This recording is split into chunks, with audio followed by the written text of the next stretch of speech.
9 minutes until showtime. Mm-hmm.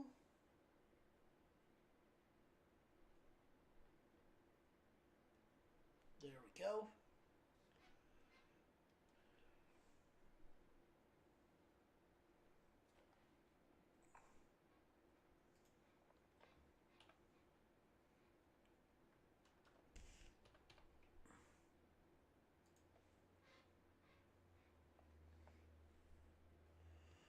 Oh shit.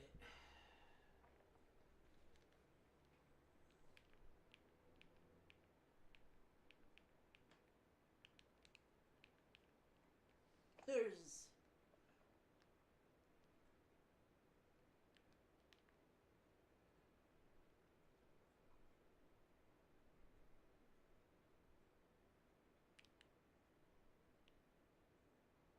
8 minutes until showtime.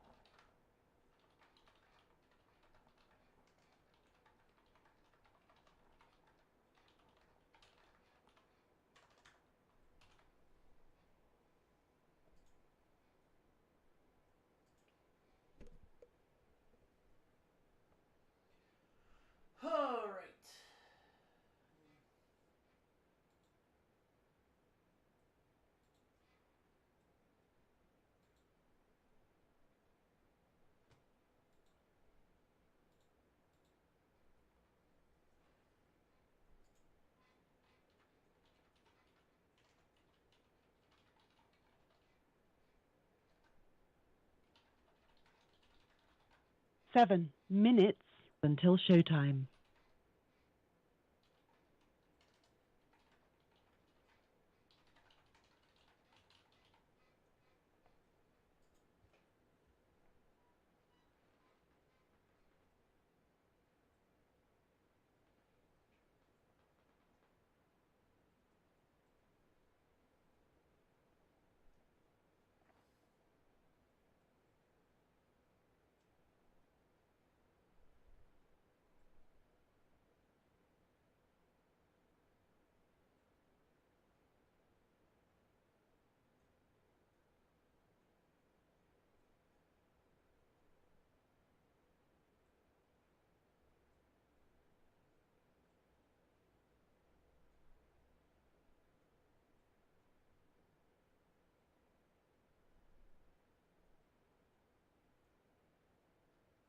Six minutes until showtime.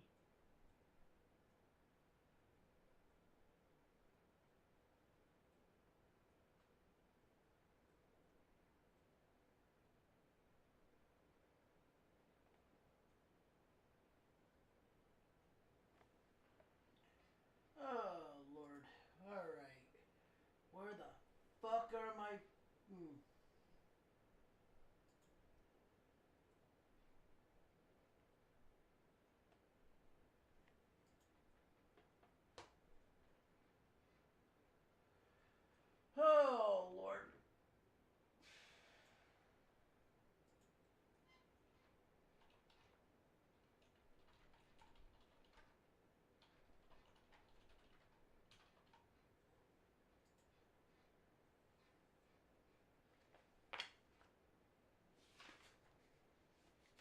5 minutes until showtime.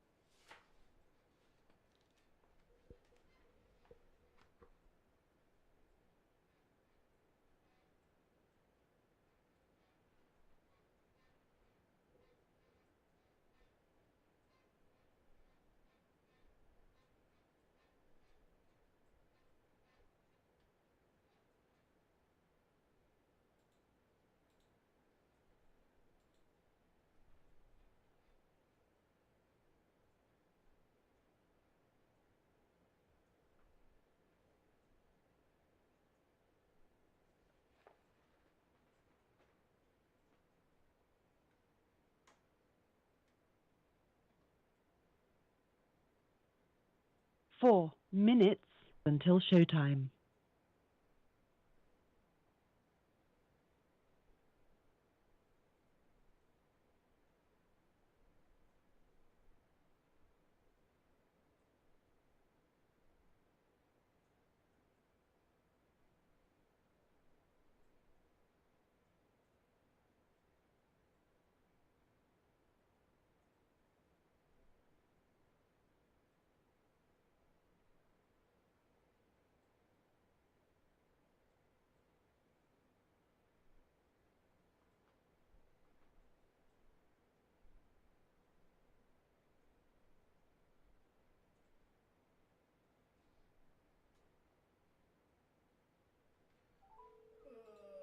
Okay.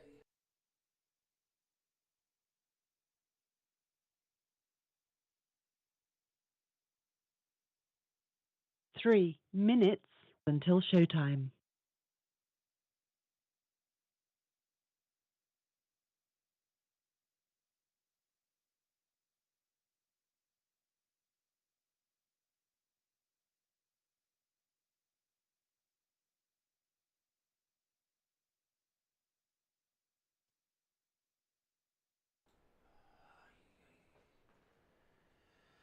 All right. Back out! It's Piccolo! Back out!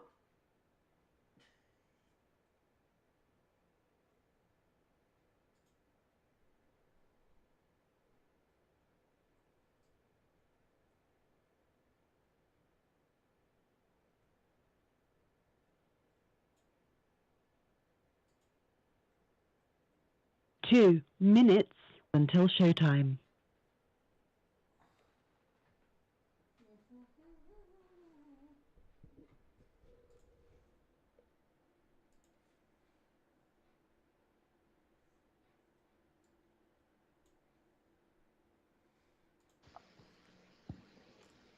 Yo, all right, cool.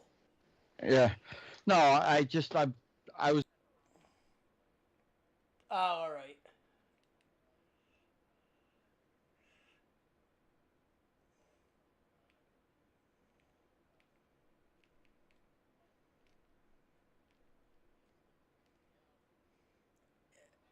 Oh, yay.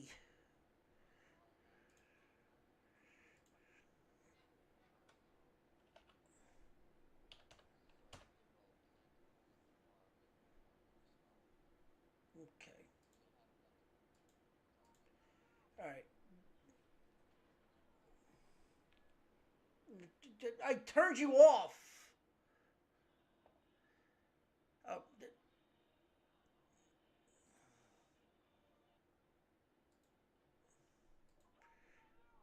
there we go. Holy shit.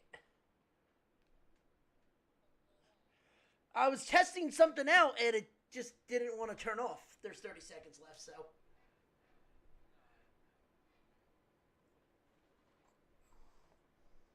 Alright, it's all good.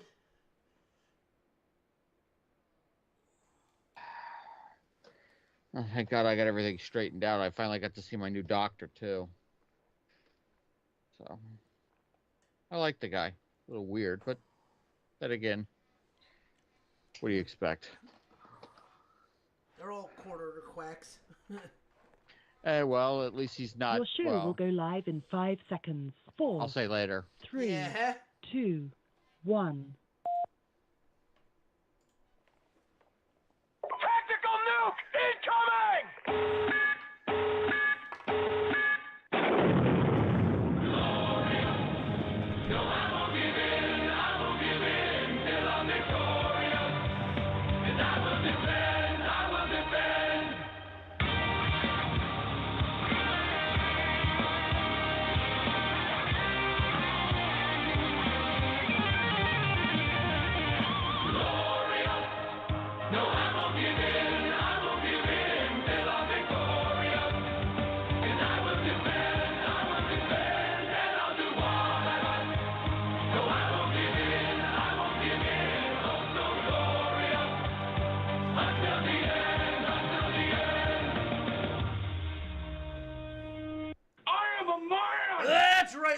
gentlemen, welcome to another episode of The Betting Window on the Nerdport Network. I am your host, Seth and Ronnie, and with me as always...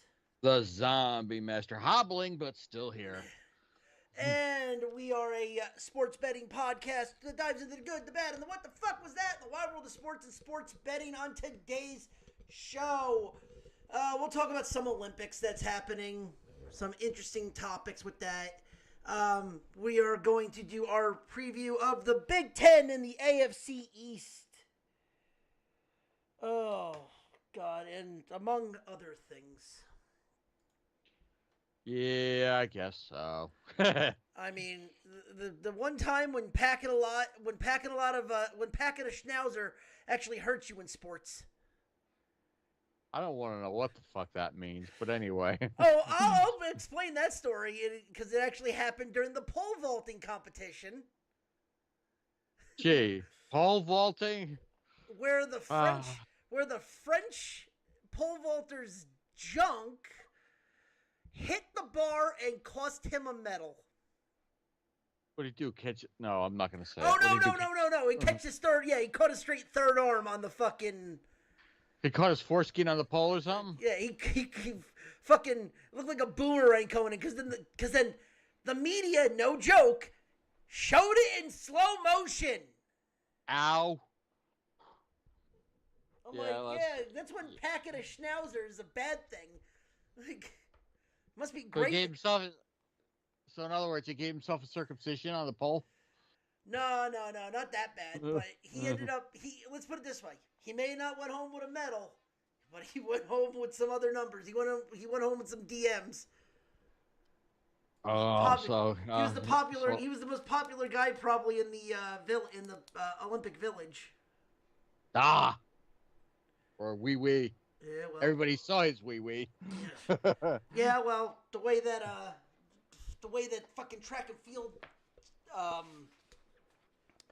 is, God forbid, everything's fucking skin tight.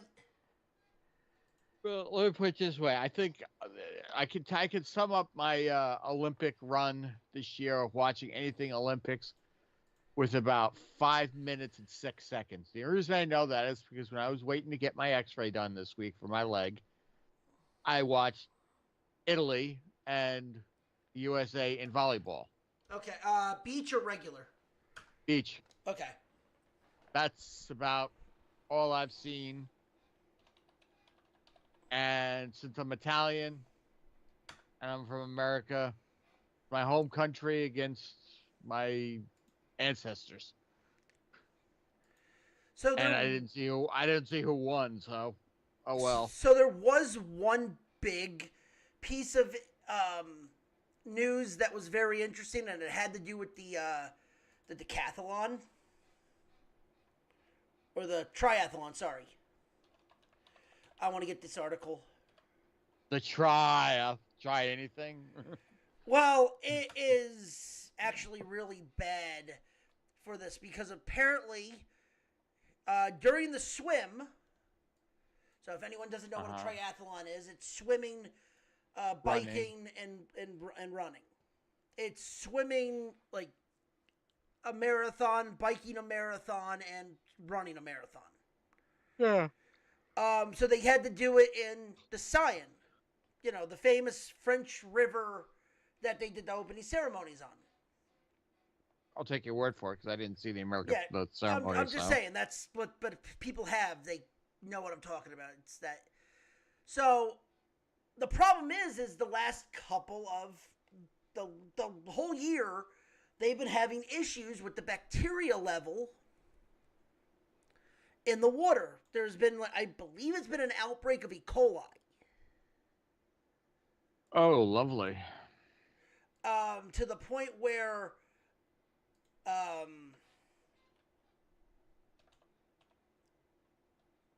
hold on. Yeah, I want to get this right. I think it was something like 13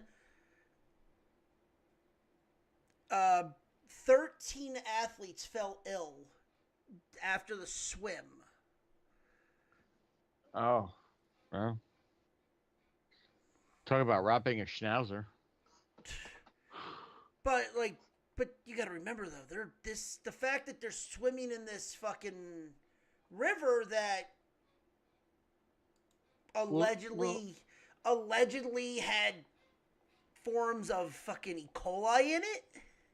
Well, here's I a can't. little brain. I gotta say this too. I can't be sure if it was E. coli. That was what I've heard, but there's no confirmation on that. Well, let me just say this. They obviously tested the water and knew the shit was there, but allowed them to do it anyway. So who's the dumb fuck here? Well, if it was either that or they weren't going to be allowed to do it. That's the funny part. Because it was so bad.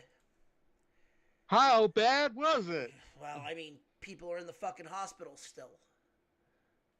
Yeah, like I said, so we got to find out who the moron is here. Is it a moron that said, the levels aren't that bad, so what damage could it do? Or, no, we're not going to allow it because we don't want to fuck it up and have to go somewhere else and blah, blah, blah. The question at that point is why did you do open swim in a polluted pool when you could have done open swim in, say, like, just a pool? You see, like I said, Now, I get it. I'm Maybe not... because you had too many people, you couldn't do that, but here's the thing. At least with a pool, you can control the levels of bacteria that come in and out of it. Right, that's what I mean. Like, unfortunately, because there's so many competitors to begin with, maybe you couldn't have done it in a pool.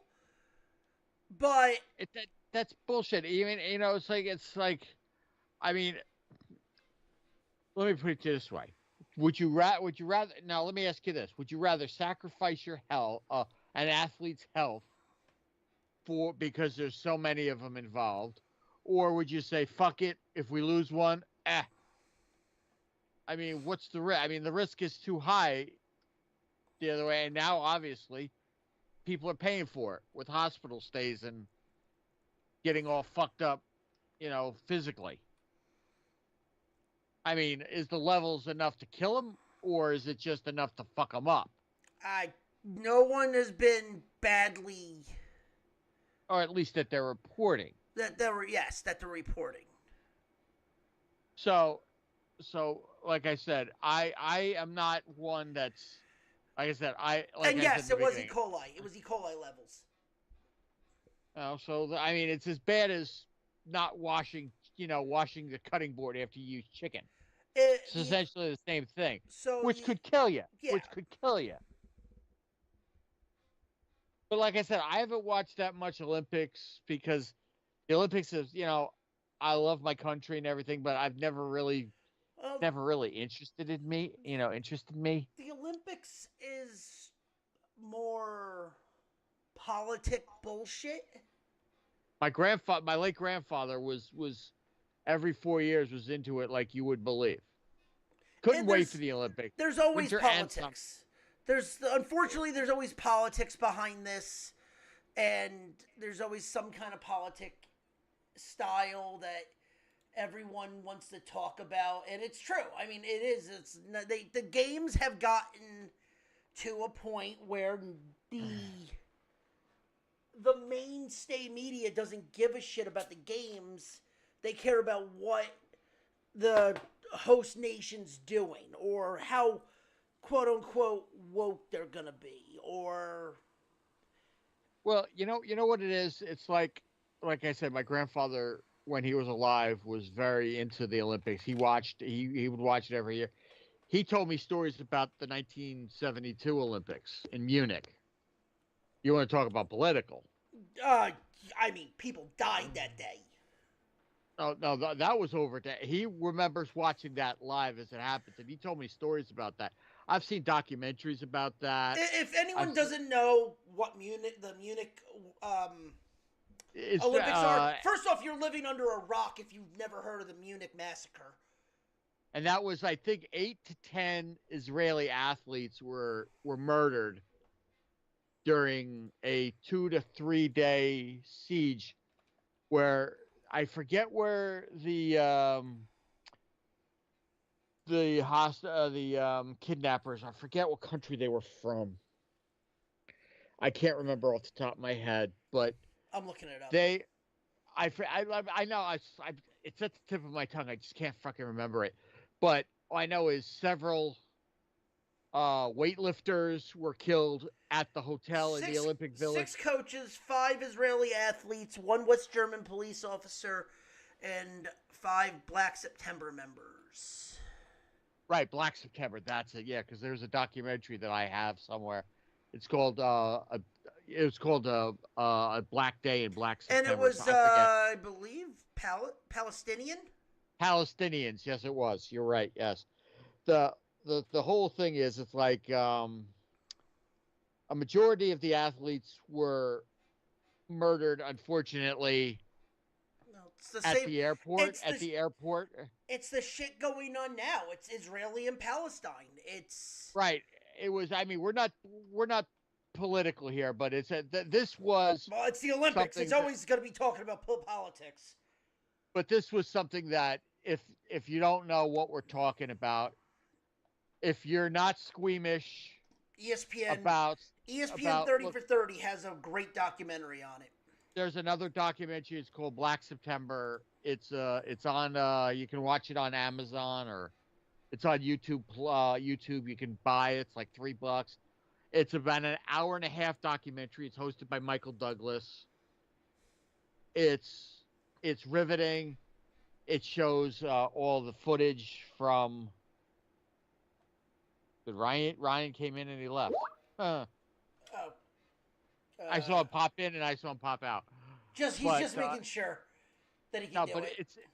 but like I said, it's hard to watch because it's like the actual footage of Jim McKay talking about saying they actually, you know what got me this? I don't know. I'll have to find the documentary and get it to you. But while this hostage situation was going on in the beginning of it, in the Olympic Village in Munich, Yeah. they were still celebrating. They were still relaxing by the pool. They were still sitting there playing cards. While one little unit over, all these Israeli athletes were being held with guns to their heads. Yeah, they had no idea. No, they did. During the documentary, they knew what was going on. They still kept going. It's like the analogy of a wrestling analogy is like when Owen Hart fell during the pay-per-view continued. Despite the fact that one of the wrestlers fell 80 fucking feet from the ceiling Oh, and basically broke his neck. Vince this- also pulled the show must still go on. You see, this is a lot, but unfortunately, this is what the Olympic Committee let the shit continue. Like, let the athletes sit there and sun themselves and play this, do that, do whatever they were doing. Let the games continue while athletes from a country were being held hostage, and there were several dead athletes in the hotel that they were sitting mere feet away from. So, I mean, it's something that should have never happened, and it should have been stopped. The game should have stopped at that time. Eventually, they did stop them. I mean, yeah. They had to because of all the political pressure they were getting from other countries, because other countries started saying, hey, wait a minute. We could be next. What the hell are you doing to protect us? And they pulled a lot of their athletes. Mark Spitz, who was our top swimmer at the time, was in Munich, and he was of Jewish persuasion. Yeah. They pulled him. They sent him back to the States Oh, yeah. because they were in fear that they were gonna come after him because of his political ties. It was a disgusting time, but do yourself a favor. It's history. It's dark history, but it's a history nonetheless that you should look into because, you know, the old adage is like you're doomed to repeat it. Yeah. I mean, his name is tied to Michael Phelps, too, because Phelps passed him for the most Oh, Spitz, yeah. Yeah, he passed him 4 years ago for the most medals in one Olympics. I mean, because Mark Spitz, like I said, if you don't know who he is, he was Michael Phelps before Michael Phelps. And He was good without the technology and without the pot. Yeah, I mean, I'm sorry. Yeah, well. As in the words of the great Robin Williams, really? Enhancement drug? What is there, a fucking Snickers bar at the end of the fucking runway? And if you've ever smoked a hookah, you all know what I'm going to say is Pop-Tarts. Pop-Tarts, yeah. Pop-Tarts never tasted fucking better. Yeah, I know. But it's like I'm telling people, if they ever want to. Oh no, it's something that everyone should watch because it is history. It's like I said, it's a dark day in sports history. Period. But what's fucked up is that's not and what's really fucked up is that's not the sports. It's the fact that it's actually surprisingly compared to 72, minus the hostage situation, we're living in the same shit now because Palestine and Israel are still at war. They've always see the funny thing is they've always been at war. Right. And they've always been, the Beavis and Butthead type situation of they're always like slapping the shit out of each other type of thing. But yet, I know that's a stretch, but it just. I know what you're saying. I understand. But you got the reference, but it's like.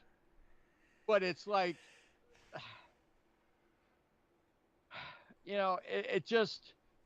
The first time I watched the documentary, what the sad thing is because they interview a lot of the family members, the wives, the daughters of the Israeli athletes that were involved. And the main one they were interviewing was I forget his name. I can't pronounce it because I don't want to butcher the poor man's name. He was the fencing coach for the Israeli team. Okay, yeah, I don't have the name for that, but I could see it in my mind, but all he was looking forward to, because his wife had just given birth to a daughter, and all he wanted to do was get done with the Olympics. He was a day away from finishing the fencing portion of the Olympics at the time. Yeah. And if they had finished the day before, according to his wife during the documentary, he would have been home. He wouldn't have been there. But it got delayed due to something, and he was still there, and he unfortunately was one of the eight or nine gentlemen that were killed by these nut burgers. So it's like it's heartbreaking. Yeah. His last name was Spitzer. That's the. I just looked it up. I'm not gonna try to pronounce his first name because I don't want to disrespect anybody who butcher it. Yeah. No, but all I know is his last name was Spitzer. And his daughter visits him every time the Olympics. She goes to his grave and lays something down at his grave. God, the Yankees are during the Olympics. Yankees are getting their ass whipped right now. Top of the fourth, 8-1. Who are they playing? The Angels.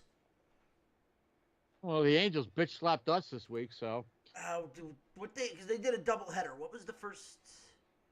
Did they win? Yankees won 5-2 the first game. So. You know what I find ironic is this Angel team. Sorry to get off the track, but no, Angel team there's no way we're going to be able to segue out of that. So. There's no way to segue out of that disaster. But do yourself a favor. Do some history. Do some research. Look into the 72 Olympics. It'll break your heart, but if it's you want history. Something a little less graphic, ESPN 30 for 30 has a great documentary on it. I saw the documentary you're talking about. It's a lot less. I mean, the movie shows photos from the hotel and stuff. It's quite graphic. I mean, it's very graphic. But they cover up all the men's naughty bits, but you see all the blood, and it's really very disturbing. But But getting back to the Angels and stuff, the Angels have no stars on this team. I think they just lost, what's his name? Trout's done. Trout's done, but I think they also lost Rendon for the year with a... Rendon. That motherfucker hasn't been healthy since day fucking one. So I don't even count. I didn't even know he was still on the fucking team until the Mets broadcast mentioned him. Fuck that motherfucker. This is the motherfucker that complained about during the thing. It's like, oh, we should. Fuck you. You've never. He complained about the 2020 season. Yeah, you spent 5 minutes during that season. So go fuck yourself, Rendon. Anyway, but Trout. Tell me how you really feel. Oh, trust me, I've gone down. You know, I've gone down that. I know. Rendon rabbit hole, and motherfuckers just shut up and retire, and you're getting your millions of dollars in your paycheck, so go fuck yourself, you piece of shit. I hated you when you were at the Nationals. I hate you now even more with the Angels. But anyway, but Trout is screwed up his leg again. I want your opinion, and when Christian comes on, I'll get his. Yeah. Do you think Trout should just hang it up at this point? Because Trout is going down, and you'll see where I'm. No, let me get my statement out. He's going down the same road as David Wright did with the Mets. He's trying to get himself healthy every year, but it proves fruitless because his body's quitting on him. So, okay, that's a different. That right there, though, is a different issue. Because honest to God, Mike Trout is what's it called? He's only really missed 2 full seasons. Yeah, but here's the thing. Yeah, but two seasons, but he has not had. When was the last time he had more than 2 years in a row? I'll pull it up. Straight health. I'll pull up his stats right now on Baseball Reference. Yeah, because from what I've read, and like I said, you'll pull up the stats. He's been injured more so than the last 5 years than he's been healthy. So I'm gonna start from the top. I'm just gonna read off games played. So when was his rookie season? 2011. So that I'm not really counting because that's 40 games. Okay, well, yeah. So you're talking about 2012. 2012, starting from 2012 to now. 139, 157, 157, 159, 159, 114, 140, 139, 53, but that was 2020. That was the COVID season. Right. 36, was that a shortened season, or was he actually hurt that year? I don't know if he was. He was probably, because that's around. No, he was an all-star, so that was a shortened season. 119, 82, 2023 he was hurt, and then this year 29. So, but it's like, so the last 3 or 4 years, he's had nothing but injuries. Yeah, and speaking of, hello, Christian. Hello, Christian. We're talking about Mike Trout. Should Mike Trout hang it up because he hasn't had any healthy years, or is he just holding on like David Wright was with the Mets, just holding on, hoping that he can win a championship before his career is called? Yeah, he calls it a career. What are your thoughts? I really don't know, because hey, maybe he can try and give you one more year, but I honestly think he should have left the Angels when he did, because he's wasted. I agree with that. He's wasted too much of his career there. I mean, what have they done? I think he's only made the playoffs once, if I'm not mistaken. 2 times, I think. Yeah, he made the postseason twice, but he's never made it to the World Series yet. No. Now, here's a better question. You say he should hang it up and stuff like that. Okay, fine. As of right now, would you classify Mike Trout as another version of Ken Griffey Jr.? Man was great in the regular season, but could never touch, but rarely did not do it in the postseason or even make. Nah, Griffey at least got to the postseason. But I'm saying, but then I'm adding, but Trout's never really made it to the postseason. Griffey, yes, has gotten there, but Griffey's like the Dan Marino of baseball. He never won the big thing. He never got to the big dance. Yeah. But here's the thing: when it comes to compared to Griffey compared to Trout. Griffey started to get that injury bug just like Trout did. But Trout is still young enough that, like Christian said, he could come back and have another 4 or 5 years of productive baseball. The problem with Griffey, the second he got hurt when he went to because when he was with Seattle, he was never hurt. Once he went to Cincinnati, his career took a downward trend. That's when he started getting injured. He started, rib cages, knees, back, ankles. The man started falling apart. Yeah. But then he still kept grinding it out. Oh, I'm still going to keep playing. Then he went to the Chicago White Sox for a year and retired. I think, did he retire a White Sox or did he retire a Mariner? He probably retired a Mariner. I was going to say, he had probably a one day with the Mariners. But it's like Griffey had a better career, obviously, than Trout did because Griffey's a Hall of Famer. Yeah. But here's my question. Trout's a Hall of Famer. That was going to be my next question. If Trout were to retire tomorrow, do you think his numbers qualify a Hall of Fame induction? Yeah, because he won the 3 MVPs. 3 MVPs, Gold Glove, 2 Gold Gloves and 3 Silver Sluggers? I think is what he got. Let me double check that. What is his career line if his career were to end today, what would be his final career line? I'll pull it up. Pull it up. No, I just asked that is because David Wright is still on the Hall of Fame ballot. We'll get to that. We'll get to it because that was the next topic I was going to put in. And look, as a Met fan, do I want to see him in the Hall of Fame? Absolutely. All right, career. As if it was to end today. 1648 for hits, 378 home runs, batting average of 299, 954 RBIs, 212 stolen bases, a 410 on base percentage, 581 on slugging, OPS 991. That's pretty much. And then WAR, his career was an 86 WAR.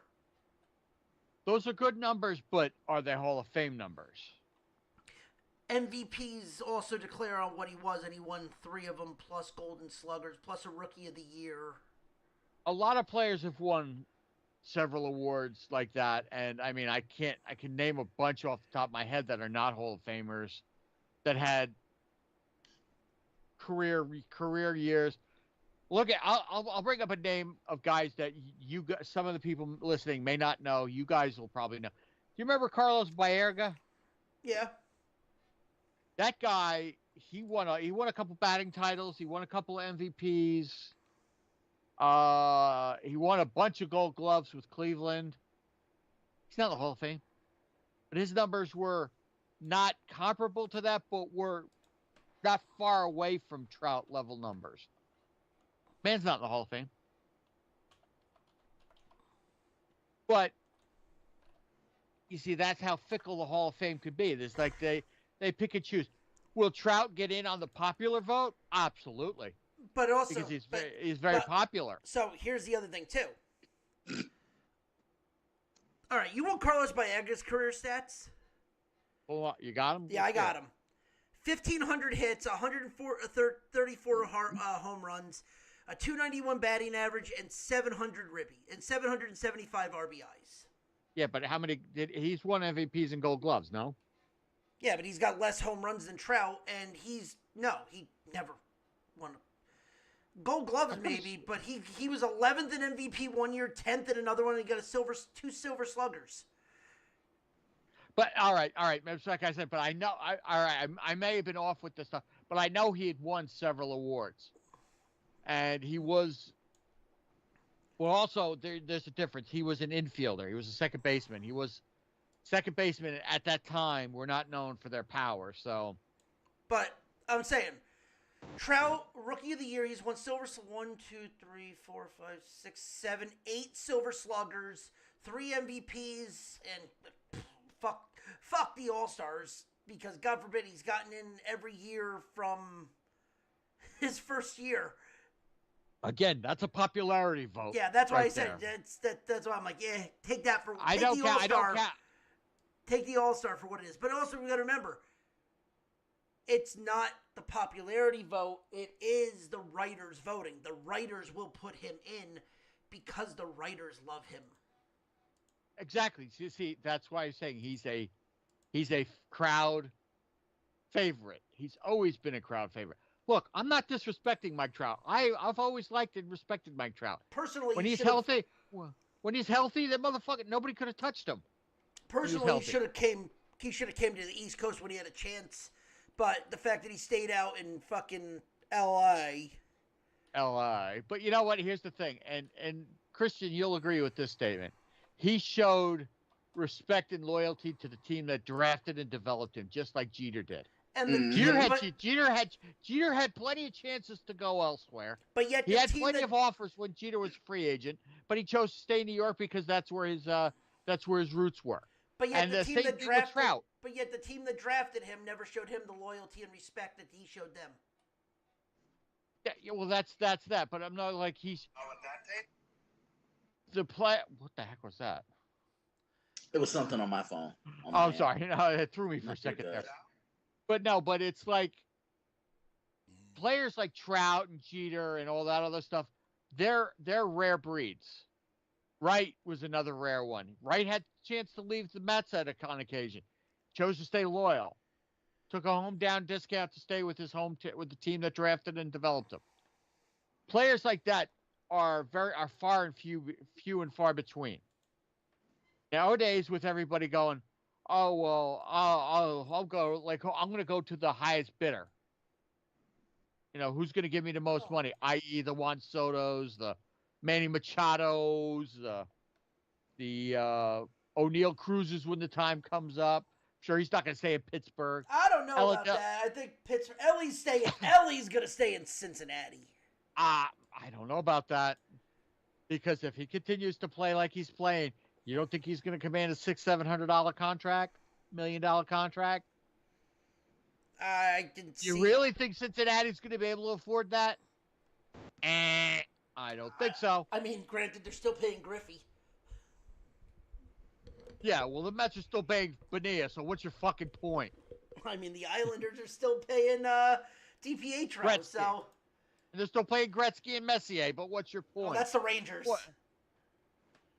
The point is, players are still going to be are still going to be paid. It's regardless. Ohtani's going to be a Dodger. He's going to be paid for the Dodgers until he's an old man. So what's the fuck the point? The point I'm trying to make is Ella De La Cruz is more likely I could more likely see O'Neill Cruz staying with the Pirates because of he's put up great numbers, but his ankles kept him a little lower than he should have been. Because if he was healthy, he'd probably be pulling up L.A. De La Cruz numbers. If he had stayed healthy and he hadn't hurt his ankle. Yeah. Which I still think that's affected his game. And I still I'll say that till I'm blue in the face. But if Ella stays healthy, this guy's going to be the next billion-dollar man. Because he's that good. And if you don't know who Ella De La Cruz is, why are you listening to us? Because we've talked about him numerous occasions. I mean, the motherfucker's got Rodney. You've sing this guy's praises till the cows come home. Yeah, How fast this motherfucker is. Because I've seen him from the start, from coming up. But He's fucking sick. yeah, I would love to see him in Citi Field or in Yankee Stadium. God, he'd be a god at either one of those teams. God, I'll give you a spot that Christian. Answer me this. I'll give you a spot where Ellie De La Cruz would be fucking insane in San Francisco. Yeah, but he ain't leaving. No, put him in. But I'm saying, put him in Triple Alley. Yeah, that's true. Fucking A. Oh. With his speed. No, you talk about inside the Parkers. Yeah, like that would be up his alley.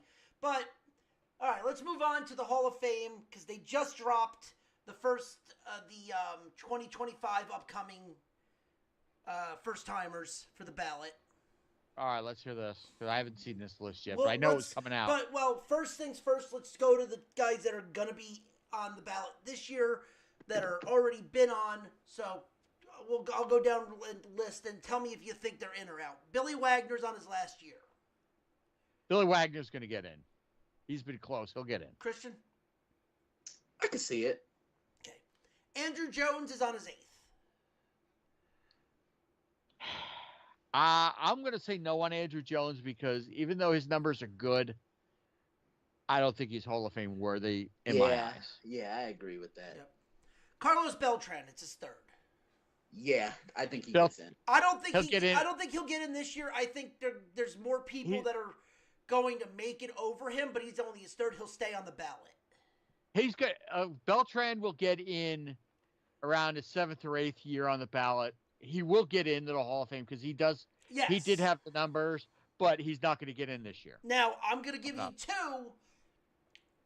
that yes they should be in, but they're going to be questioned. They're going to be fucking questioned. 4-time on the list, A-Rod. Yeah, I'm still fighting for A-Rod. Yeah, A-Rod needs to be in. I agree. A-Rod will probably get in, but I could and like I said, don't crucify me for this, but I have a feeling he's going to get the Bonds Clemens treatment on this. See, what's funny is if you take away his years in Texas, he still has a Hall of Fame career. Just like Bonds, you take away his quote-unquote steroid era numbers that they accused him of, he still has more walks than anybody. Yeah, but unfortunately, and it's like I said, look, no disrespect to him. I've called him A-Royd in the past, and that's a joke. He pissed hot. There's no ifs, ands, or buts. He got busted for steroids. He pissed hot.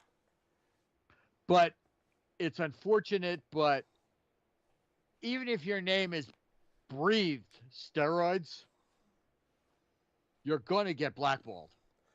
And that's why it's unfortunately because that's why McGuire's not in there. That's why Palmeiro's not in there. Well, they'll get in. They'll get in when the popular vote starts bringing people in. No, they'll get. If anything, those guys will get in under the veterans thing, but they're not going to get in. They're not going to get in under the regular Hall of Fame because their names are going to be. And same thing with Bonds and Clemens. I was going to say. But A-Rod, unfortunately, Sosa too. No, Sosa won't get in because of the cork bat. Yeah, but you know what?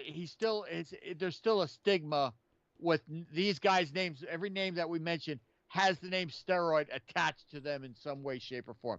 They're all going to get in at one point or another in the Veterans Committee, but they will not get in during the regular Hall of Fame. But go ahead, go on to the next.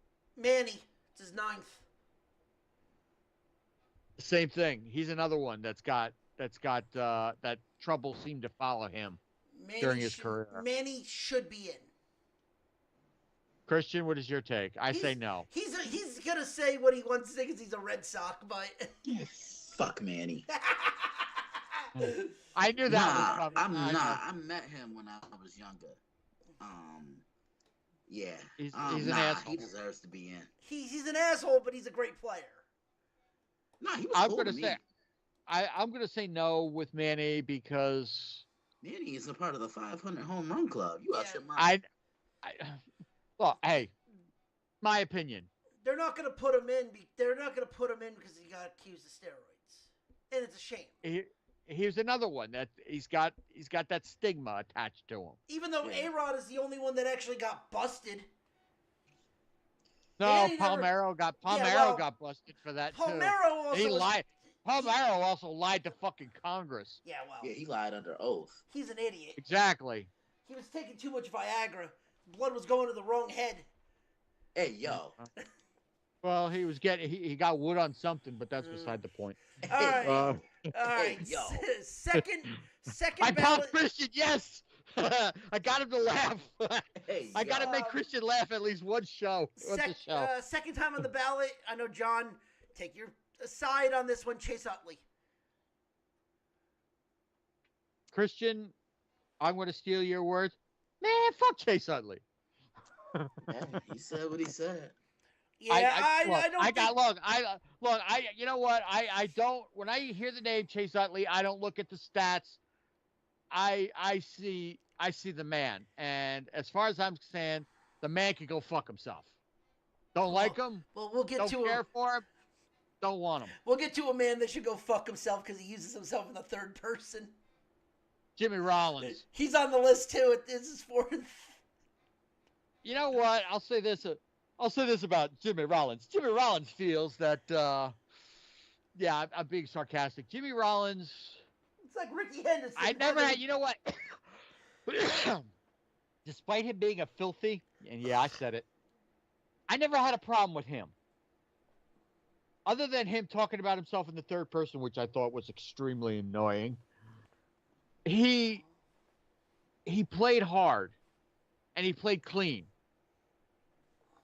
He was a little high on himself, but he still had longevity, played a lot of years, played good years.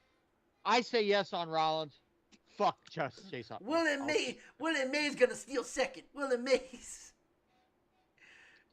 I mean, if you listen to interviews, all he ever did was talk about himself in the third fucking person. You're not The Rock. All right. Stop. Omar Vizquel. It's his eighth shot. I don't think so. Vizquel should get in because Vizquel, you were talking about a guy winning Gold Gloves. Yeah. Bobby Abreu.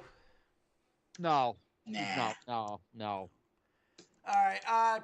Christian, and he should be in, but another guy that pissed hot, Andy. Yeah, he should be in. Andy Pettit. Yep. Yeah, because nobody had the postseason numbers that. Nobody put up postseason numbers like Andy Pettit did. No. Nobody did. The problem is, though, he's another like A-Rod. He pissed hot. And that's But you know what? And that's all they're going to see. That's all they're going to see. And you know what? It's unfortunate when it comes to Pettit because he used it as a recovery tool. Exactly. Pettit did it because when you're a pitcher, steroids really don't do a hell of a lot for you. They really don't. You still got to throw the ball straight. You still got to throw the ball in the strike zone.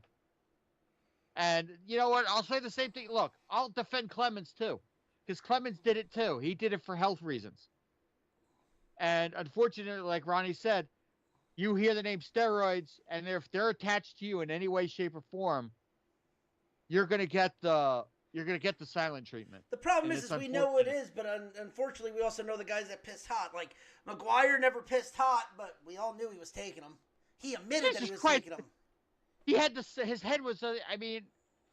His arms looked like fucking Popeye. Yeah. All right. We'll speed this up. Mark Brunell. I could go either way with him. Christian, what do you think?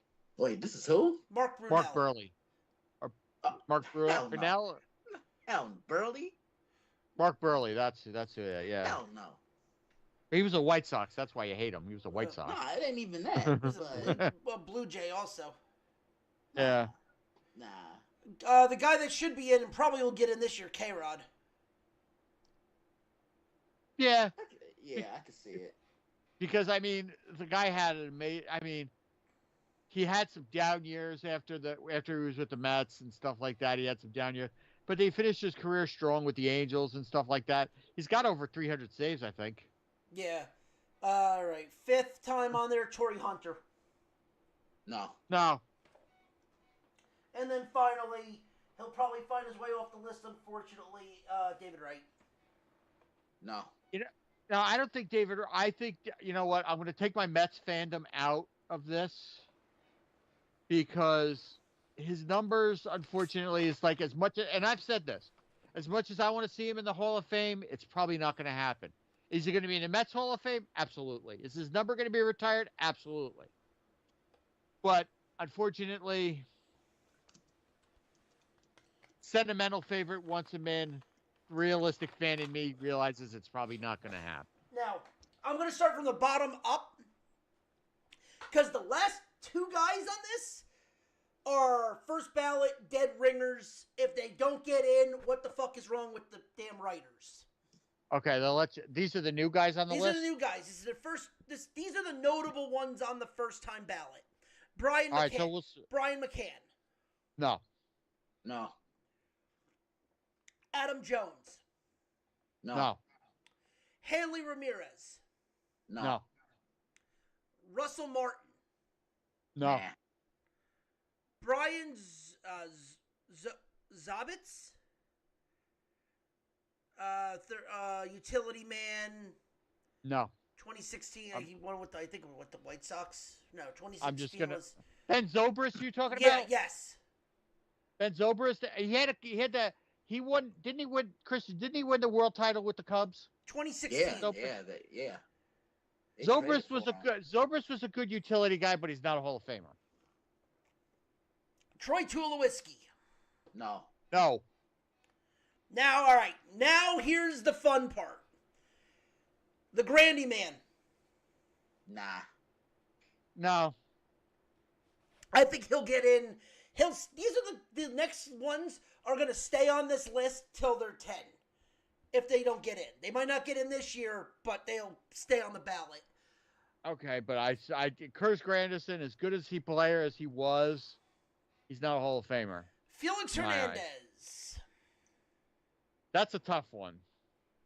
I could go either way with King Felix. King Christian, Felix what do you is going think? to King Felix is going to get in. Yeah, but he won't get in on the first ballot. No. Oh God, no, definitely not. Christian, take your Phantom out of this one. Dustin Pedroia. No. No, because he didn't have the I don't think his numbers warrant it. Okay. Ian Kinsler. No. Nah. Now, here's your first ballots. They both should almost be 100%. Ichiro. Absolutely. Oh, absolutely, totally. That's and- a shoot you for even asking that question. Well, no, that's what I said. If they don't get in... All right, now, Christian, Here's a question for you, and this will be for you too, Ronnie. Does he get 100% of the votes, or does he go in with under 100? He'll go in He'll under get higher 100. He'll get higher than Jeter. He'll go in under 100 because Jeter the only next missed guy- by one vote. Jeter only missed by one vote. Hold That on. was the Boston writer. No, hold on. He'll get under 100 because the next guy going in is going to steal votes from him. Who's that? CC. CC's going to get in on first ballot, but I don't know if CC is going to warrant 100% of the vote. You be respectful. That's, I'm not saying. That's what I was Christian, I'm waiting not for. That's what I was waiting No, for. Christian, look. I give him credit. CC was a great pitcher, and I have nothing but respect for him. But if Jeter didn't get 100% of the votes, do you really think CC's going to get 100% of the votes? No, he won't, but still, be respectful. I'm being totally respectful. Totally respectful. You will not see one bad word come out of my mouth about CC Sabathia. The man is classed out upwards and downwards. He's 100% class. But I'm not saying anything disrespectful, but I'm right. Mm-hmm. But what I'm not saying, what I was saying was not disrespectful. It's not. And I think he's going to get in on the first. He's going to be a first ballot, without question. Yeah, they both are going to be there. Without question. Those are the only two I think that'll make it. On the first ballot, definitely. They're on the first ballot this year. Yeah. Yeah. They're both going to be there. Without question. They're going to get it the first shot out. They're not even going to have to get to a second year with either one of them. By the way, I would be surprised and shocked if either one of them made it to a second year on the ballot. I would how be shocked. Ichiro, they only count his MLB hits. Because they only count him at 3,890 or 3,089 hits. I'm like, fucker, add his Japanese hits. He has 5,000 hits. Christian, you and I had this discussion at one point, didn't we? Mm-hmm. Christian and I had a discussion off air one day. We were talking about Ichiro, and I said, "Do you think they'll include his Japanese numbers?" And you think they will? I think they should, because it just shows how good of a hitter he was. But I understand why they're coming. Well, because he only played an American for so many years. I get it, but his numbers in America are still Hall of Fame worthy, But I'm saying also too, regardless, for regardless of his Japanese numbers. for his age, for how long he played in America, to have that many hits that fast and play what? I think he played 12 years in America. He played longer than that. He played. I know he. You know. No, I don't. I'm not in front of my computer right this second. He was with the Mariners. He was with the Mariners, the Yankees, and the Marlins. I know he played with the Yankees 3 or 4 seasons. Christian, did he play with the Yankees? I think it was less than that. I think it was like 2 or 3. It was 3. God, this is how people don't remember that he was in the league. He retired in 2019. Yeah, I remember that. I remember when he retired because he went back to Seattle and retired. He played the first 3 games of the season in Japan with the Mariners and then retired. But he was in Miami. He played for the fucking Marlins. Yeah, he played 2. You think he played 2 years with the Marlins? 3. Oh, 3? Did he play 3 years? Yeah. Well, this is a no-brain question. I know this is going to be stupid, but he's going in a Mariner, obviously, right? Yeah. No, he's gonna go in a Miami Marlin. I'm just saying. I know. As a Seattle Mariner. But here's the thing. I know, Christian, the sentimental thing. You want him to go in as a Yankee. Does he go in a Yankee or does he go in an Indian? Yeah, that'll be tough. I think he's more known as a Yankee because of his heart.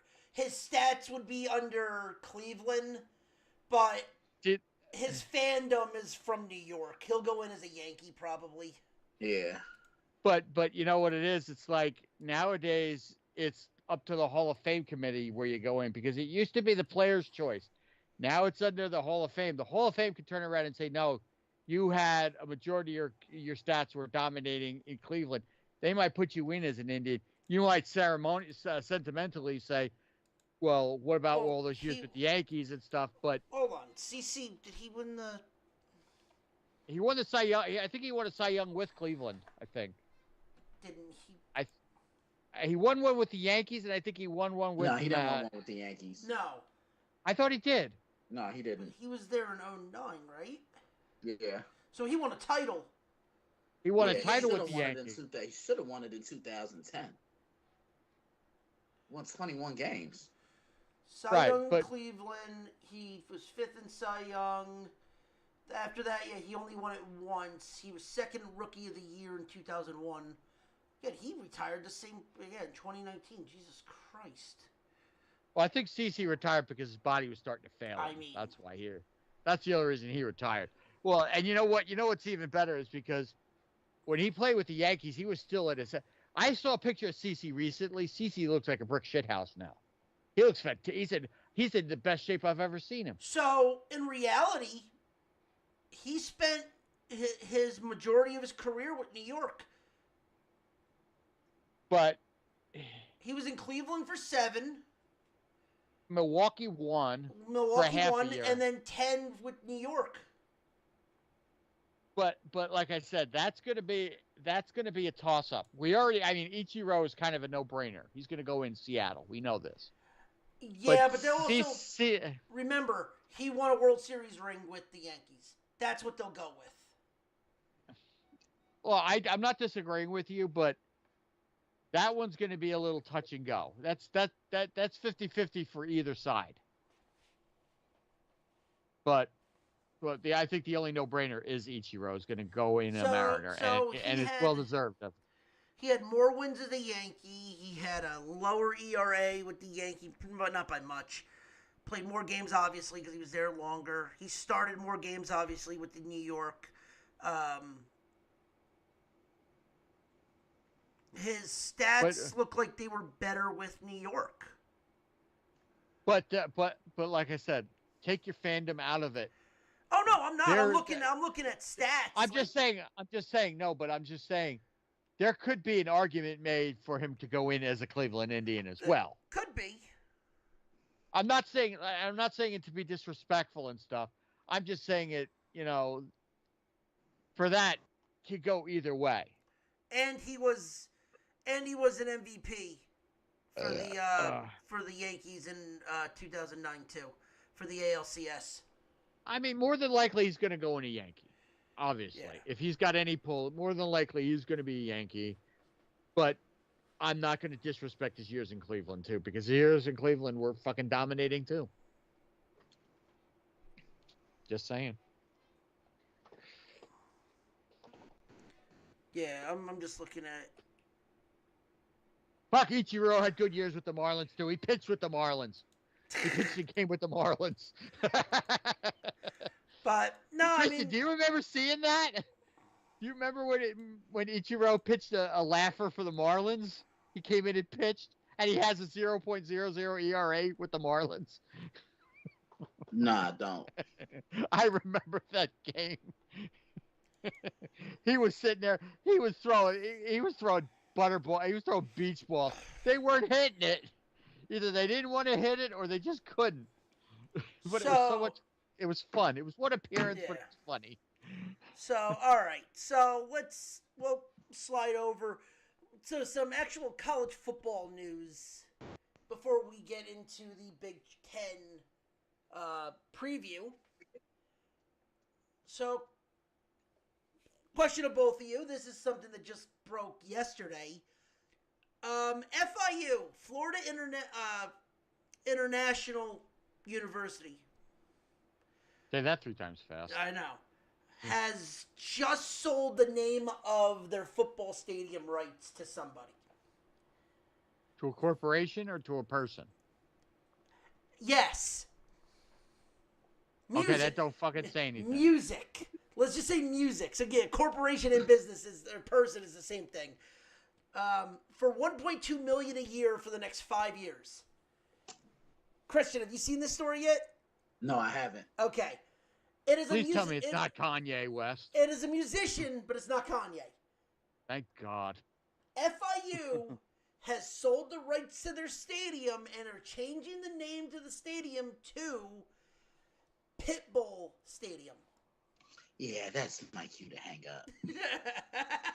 The fuck were they thinking in that shit? And he actually left. He fucking left. You know what they were thinking, Okay. Christian? $1.2 million over the next 5 years. He's not here. He left. I'm sorry. He logged off. John. Maybe it should have. Oh no. Christian, come back, please. I'm come on calling him. back. I'm calling him back. Christian, come on back. Mm-hmm. Yeah, what Well, were I they guess we thinking? know your fucking answer to that one. What were they thinking? $1.2 million a year. That's what they were thinking. Interesting. So stupid. Oh, it's absolutely ridiculous. I mean, I wonder. Is he from Florida? Yeah, he is. Is he? I wonder if that was his college. Didn't even knows? how long was he? If he was in college, how long was he there? Did he graduate? Probably not. I'm saying, I wonder if that, I wonder what the tie is to FIU. That is it just because he wants to buy the rights to the stadium, or did he actually, was he an alum to FIU and decided to put his name on it? That's almost as bad as when colleges give honorary doctorates to people. Like Bill Cosby's got honorary doctorate, Dr. Bill Cosby, from all these places. Well, he did use a lot of pharmaceuticals, but that's the And they weren't all Jello Pops, that's for sure. But anyway, No, he went to Doral. He didn't go to FIU, which is in Miami. So he stayed in Miami. All right. I mean, bottom line, it's fucking stupid. he's paying fucking 10 years. Fucking Jesus Christ, paying fucking $250 million to have this fucking stadium named after him. It's fucking stupid. Christian had the best response to it. He hung up. Yeah. I would have done it too, but now I'm back in front of my computer. If I had done, I wasn't in front of it before. I'd have done it anyway. I'd have done the same thing like he did. That's what I would have thought about it. Because look, I'm not a fan of his music, and I'm not a fan of him. I honest to God think it's the dumbest thing that I've ever seen. It's like, okay, I get it. You have money, but at least come up with a better name than your name on the fucking stadium. All right. Here's a question. This is a Call it legit question. You know what? You could have just called it. You could have called it Worldwide Stadium. All right, now I want an honest answer from both of you guys on this, and I'll say it. I'll just come out and say it. With this now happened, do we see a trend where athletes or musicians start lending their name to stadiums just because of what he did? I mean, you got to realize something. Sports and music have always intertwined with one another. Athletes wish they were rappers and musicians wish they were athletes. So the two are never gonna ever go away. You know what I'm saying? You're right. But yeah. does that mean in about 5 years we're going to see the Taylor Swift Bowl now? God, Jesus, I hope not. No, you're never going to see stuff like that. You never know because, hey, she's got money. She got money she ain't even looked at yet. Listen, if you're going to see that, it might be for a college, like a random college bowl game. If she's got a tour coming up, maybe, but you're never going to see a stadium named after her. Hey, did you ever think Pitbull would have a stadium named after him? It's also FIU. FIU is a low Still. end. But FIU is one of those colleges that doesn't shock me. Still. I mean, shit. My point being. I mean, shit. The Clippers were going to name their stadium Pornhub Stadium at one point. Oh, Jesus. Not even kidding. I know you're not. Okay, on that note, I'm leaving. Okay. And he's gone. Like, that's the thing. Like, people think that shit's a joke. No, like, this shit happens. All right, I'm back. Still, like I said, it's like I wanted to do that with when Christian did it, but I wasn't near the computer. Pornhub, really? Yeah. Really? Yeah, it was for an NBA team. Like they wanted to put their name on an NBA stadium, and the NBA turned it down. Gee, I wonder why. For what they were willing to pay for the rights. I don't care if they were willing to pay $10 billion. That's fucking stupid. It's fucking stupid. No, I'm not mixing words. It's fucking stupid. Money talk, bullshit walks on that one. Hence, I go back to the Taylor Swift argument. Would I be shocked if she doesn't find out about this, if she doesn't know about it already, going, maybe when what do you call it, the fucking Chiefs move, I don't throw a lot of my money towards it, and they name the stadium after me, and the Chiefs will play in Taylor Swift Stadium. Well, They'll play at Swift Stadium. There's already a conspiracy about Taylor Swift and the Chiefs. There's already a conspiracy that the NFL is lining up the Chiefs' schedule with Taylor Swift's tour dates. Fucking duh.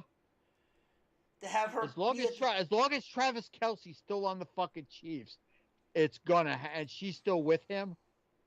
They're gonna kiss her ass. They're gonna kiss her ass more than they're gonna kiss his. I can guarantee you that. The second she dubs him and writes a song about it, yeah, I went there. Again, you don't think I'm not saying anything out of turn. She's done it before. You don't think? I mean, you'll never see Taylor Swift's name mentioned when to football again. Not saying it's going to happen, but ask the other guys that she broke up with that she wrote songs about. Did she write one about John Mayer? Yep. exactly my point.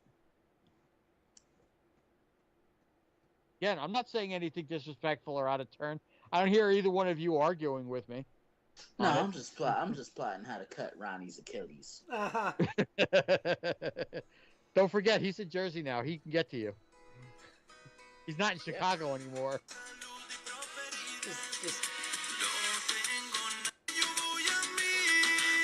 What the fuck?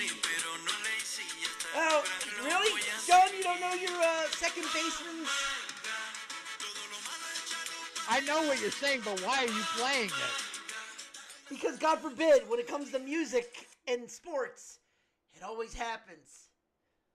But you know what? I'll say this. Ever since when they started playing that, that's when they started playing better. And unfortunately, you know what? Somebody said, I don't know if it was Gary or Keith or Kevin or one of the broadcast members. I don't know. It could have been Ron Darling for all I know. When the Mets won it in '69, it's like you got to believe it was the whole Tug McGraw thing. In '86, when the Mets won everything, and it was "Let's go Mets."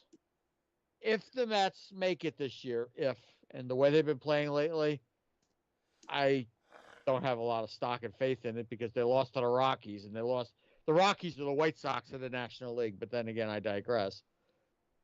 If they win everything, it's going to be the team's going to be synonymous with OMG. Motherfucking Grimace. More so, I think it's going to be more synonymous with OMG because it's going to be a battle cry, just like "Let's Go Mets" was in '86 and '69. It was "You Gotta Believe." No, that was '73. '73. I'm sorry, '73 was "You Gotta Believe." Old. Fuck you. With all the love and respect, Christian, fuck you. But you see, I could say "fuck you" to Christian, he ain't gonna get mad at me because he knows I'm saying it out of jest. Mm-hmm. But if you say it to him, Ronnie, he will cut you. Yeah, but I also find the weird shit that Christian doesn't see, like, finding a bowl game where they dump buckets of fucking Gatorade bottle of mayo on your fucking head. Hey, you almost got punched for sending me that too. Or a fucking Pop-Tart getting fucking killed and then everyone eating them. Mm-hmm. Okay. Christian, don't hang up. But I want to say something. It's going to be a little off color, but I'm going to say it. If the team had gotten bought out by Pornhub, what the hell are they going to dump on their heads then? Yeah, I'll see y'all later. Good night, everybody! Goes. Good night, everybody! Tip your waitresses. Good night, everybody. But, Chris, come back. Come back. What the fuck? Exactly. But you got to admit, it's like the jokes write themselves for it, you know? What? What the fuck? Exactly. This part of the show is brought to you by Clap Cleats. Yeah. What the fuck is a Sonic? Christian, like I said, that part of the show is this show is sponsored by Clap Cleats. Hey, yo. Emotional damage. Exactly. But look at all the fun we're having. Mm-hmm. Because God forbid, there's no other news. We're 2 weeks away from college football. Hallelujah. Holy Christian, shit. when was the last time we had this much fun? It's been a while. Exactly. Yeah, is Droopy coming on tonight? Nope. Thank Oh. God. I deal with him on Thursdays now. Thank you, God. I'm just saying, I'm sorry. You want to do it with that? You want to deal with Salmonex? That's all then. Don't do it. Yeah, Wednesday. Ronnie. I've done like 6 phone calls in the last 3 days. Nice. Yeah. Christian, I wanted to do that with you, but I have had to go to the hospital, have my knee worked on, and Everything okay? I might have to have surgery on my right knee, possibly. Uh-oh. I might, like I said, I'm going to an orthopedic surgeon tomorrow. Okay, I let me know how it goes. I might have torn an ACL/MCL in my right Oh knee. Jesus. Okay. You haven't seen it, but I don't walk without limping. Ooh, that's tough. And I'm just gonna say this real quick. Ronnie knows. One day I got out of bed. I got up out of bed. Then I saw what I know what my carpet smells like. I'm just gonna say that I went up and I went down like somebody's. I went down quicker than a virgin on prom night. Hey, yo. Went down faster than Taylor Swift on a Tuesday. But all jokes aside, no, I fell hard. And if Alicia weren't here, that was because my right knee completely buckled. Oh, okay. So, but I meant I so wanted to do that, but I've been between insurance calls, just let me know. going to doctors. Next week, if you want me to do it next week, just give me a time, place, call me. I'm all over it. Yeah, for sure. So I wanted to do it, like I said, I wanted to do it this week, but I just had no time this week. Yeah, for sure. Yeah, but nah, I did one today. I did 2 yesterday. I did 1 Monday, and then I think I did 2 on Sunday, if I'm not mistaken. Christian, Sunday night, call me. I'll do it when we're with you on Sunday. Actually, John, let's do it when I get back because I'm actually going out of town tomorrow. Where you going? Any place good? I'm going back to Illinois. Why? Yeah. I asked myself the same. You said it. He's not disagreeing with me though. Nah, I'm really not. One of my friends, it's her birthday. She's throwing a boat party, so she wanted me out there for that. Yeah, so. Well, I mean, I'm going to be at a horror convention all weekend this weekend too, so. Yeah, so I come back Monday afternoon. Yeah, call me Monday. I'll take care of it. So all right, yeah, so I leave tomorrow at like. And I'll even do the tag. We'll do the tag thing too for you. Yeah. Well, you do that on your own. So yeah. But we'll record it. We'll record it. All right, so cool. Want to play cool. it. I got you. So all right, so Christian, what you sent me was the coaches poll. Mm-hmm. They did not. Now what's the coaches poll, if you don't mind me asking? So the top 25 is probably getting. I'm going to get a drink. I'll be back. All right, I'll explain this. Explain this to me. Top 25 is done by the press. Is done by the AP. Is the AP poll. The coaches poll. Associated Press. You're talking about? Yep. Okay. So when I say the AP top 25, it's the Associated Press top 25 for the college football. The coaches poll is the same thing, but it is through the coaches of college football. And they vote for, like, the top, I think it's the top 5 teams they have, and then they'll rank them. Is this almost like a popularity contest, like a fan base type of thing almost? Does the Associated Press take like fandom into account? No, it's mostly strictly the coach. It's all the coaches and how they outlook, like how the team looks, how they think the team is going to be. Okay. When Christian comes back and you guys will talk, I got to run and get a drink too because I'm starting to get a little dry mouth. So. Okay. We'll wait till Christian comes back. Yeah, but they'll take in. Here we go. 62 coaches vote in the poll. Give a team a point from 1 to 25. 25 ranking for team that's number 1, etc., etc. So in other words, if the coach will say how many wins do you think his team will get? So I'll say this. This is no surprise. Georgia is number 1. So they had. I'm not even a college football fan, and that's a fucking duh. I actually know who. 46 Georgia Bulldogs, right? Yep. 46 of the 64 coaches or 62 coaches gave that team the number 1 vote, the 25 points. Okay. So and then it goes from down and then so on and so forth. All right, that makes sense. Yeah. I have some issues with how the coaches poll went, but like I said, I'll wait till Christian gets in before we before we get Chris- into it. Yo, Christian, hurry up. Get back. So like I'll go with this. Like for like Clemson was the poll in 2018.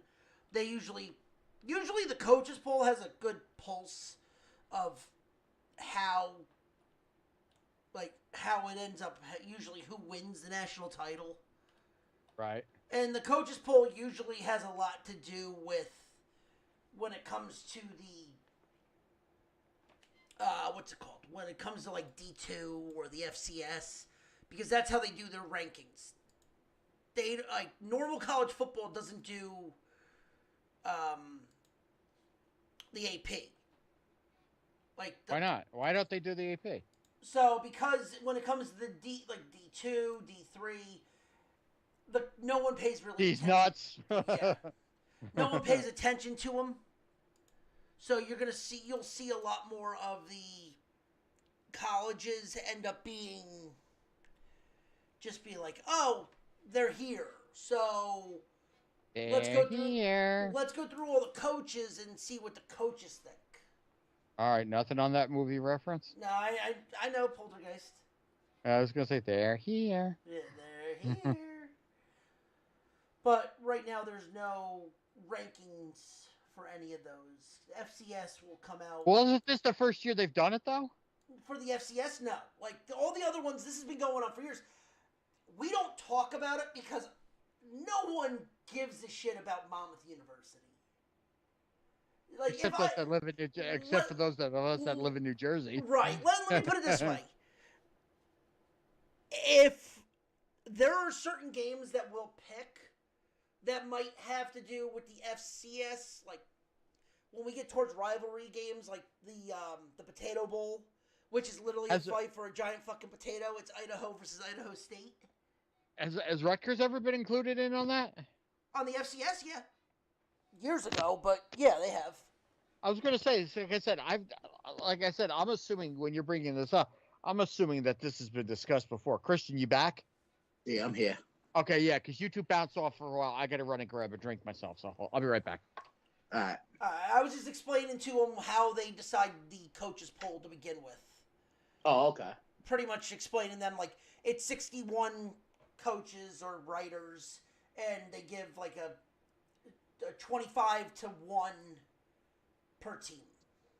Mm-hmm. And then the points go off there. I told them, number one is, obviously, it's Georgia. Oh, yeah. I mean, I think they're the best team entering the year. Do you think here's the question. Do you think they'll get the AP number one then? Yeah, I do. Yeah, I do. Carson Beck comes in with a year of experience under his belt. And you know how Georgia builds their teams. Oh, yeah. They want to run the football, and they want to impose their will on you at the line of scrimmage on both sides of the ball, and they do it. But here's the thing about Georgia that a lot of people fail to realize is, Georgia is sneaky good at putting points up. And a lot of people don't understand that. You get what I'm saying? Because they're just looked at as a team that controls the ball and, plays defense and imposes their will on you, as I mentioned. But no, this Georgia team, they can score when they have to. Look at that game a couple years ago in the college football playoff against Ohio State. Yeah. Ohio State turned it into a shootout, and Georgia showed that they could hang. And look at what happened. I mean, that score was like 42-41, if I'm not mistaken. Yeah, because the field goal hit at midnight. Yeah. But they have a tight end coming in that's going to replace Brock Bowers, and they're going to use him the same way. And from what I've read, he's been talked about as like he's a quicker version of Brock Bowers. Here, let me see what his name is. That is terrifying. My point exactly. Let me see. What's his name? Because I just saw it. Brock Bowers replacement. Now, Yeah, because Benjamin Eurosek, okay. he's built like Brock. Like, I mean, same build and everything. And I mean, it's gonna be tough. And I'd be telling him, listen, don't try to be Brock. Just be yourself. He's 6'5", he's 220 pounds. But look at how Georgia was able to use Brock all those years. They used him inside. They used him on jet sweeps. You tell me a time when you saw a tight end running a jet sweep. And that just goes to, furthermore prove. All right, my I'm point. back. What did I miss? I'm sorry. What did I miss? Anything? No, Christian was just explaining Nah. something. Okay. I'm Right, sorry. and that just goes to, furthermore prove my point about the evolution of the tight end. They were just considered additional offensive linemen that could block. Now they're being used in so many different capacities. Yeah. Christian, what ways are they being? I'm sorry. Like I said, I just came back. Like in the NFL, has that position become more of a priority in the offseason for teams? I'd say so, because now, I mean, all tight ends they are simply just bigger tight end. I mean, bigger wide receivers. But it's the way They're in fullbacks that can catch. right, but it's the way in which they're being used, because they're being used wide on the perimeter like a wide receiver. And there's not a safety, there's not a cornerback or a linebacker that could cover a tight end, right? Tight ends nowadays, they're catching screen passes. You didn't see that 15 and 20 years ago. Now they're running jet sweeps. Like, offensive coordinators and head coaches, they're being more creative with trying to get the ball in the hands of the tight end. Okay, who would you say in the last couple of years? Who would you say is the most prolific tight end that you've seen that's like dominated, that's Hall of Fame like level type guy, and who has like underperformed in that position, in your opinion? I can give you top three. That's I mean, to Hall of Fame, it's Gonzalez. Then it's it's Gonzo, Gates, and Gronk. Yeah, I mean, look, Tony Gonzalez is the best tight end I've ever seen. Right? Okay. And the reason why I say that, John, look, it's not a knock on Rob Gronkowski, right? Great guy and everything, but look who Gronk had throwing him the ball. That means something. Gronk had Tom Brady throwing him the ball. Tony Gonzalez got to the Hall of Fame without a Hall of Fame quarterback throwing him the ball. Who did he play for? Who did he play for now? He played with Kansas City. He played for the Kansas City Chiefs and the Atlanta Falcons. Okay. Yeah, I mean, Tony Gonzalez opened the door for basketball players to play pro football. I mean, he's a trendsetter. For me, was that Trent? Yeah. Green? Huh? Was that Trent Green that was his quarterback? Trent Green, Elvis Gerback, Matt Ryan. I mean, yeah, Ryan when he was with Atlanta. Yeah. Yeah, Brody Croyle. Yeah. But who do you think? He never had, an elite quarterback getting him the ball. All right, now who would you say that in college they dominated college ranks at tight end, came to the NFL and failed? Can you name anybody in that regard? Probably Jeremy Shockey, because and it wasn't anything he did. He just had a tough time staying healthy and staying on the field. But the potential was sky high and through the roof. And then, a guy, I think he's still trying to find his niche in the NFL right now. He's actually the highest tight end ever drafted in the NFL draft. The Atlanta Falcons selected him in 2021, and that's Kyle Pitts. But to answer your question, who were some of the most dominant that I saw? Yeah, obviously Tony Gonzalez is one. Man, you might have to even say Travis Kelce.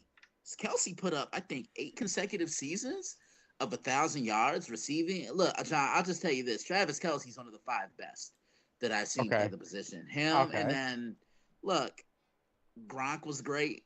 Gronk gave Tom Brady a true trusted weapon You know, I mean, that was Brady's security blanket. And I'm going to tell you just how much of a difference Gronk made on the field. When Gronk was on the field for New England, they averaged about 32 points a game, right?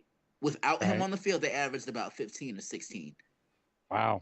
So you see the difference right there. Oh, And then another totally. guy, that Ronnie just mentioned, Antonio Gates. Like Antonio Gates has the most touchdowns scored by a tight end in NFL history, and how he didn't get his gold jacket is still beyond me.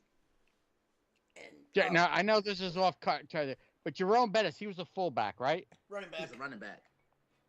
I thought he was a fullback. Didn't he? Nah. Wasn't he a fullback for a while He too? was a sizable fullback, but no.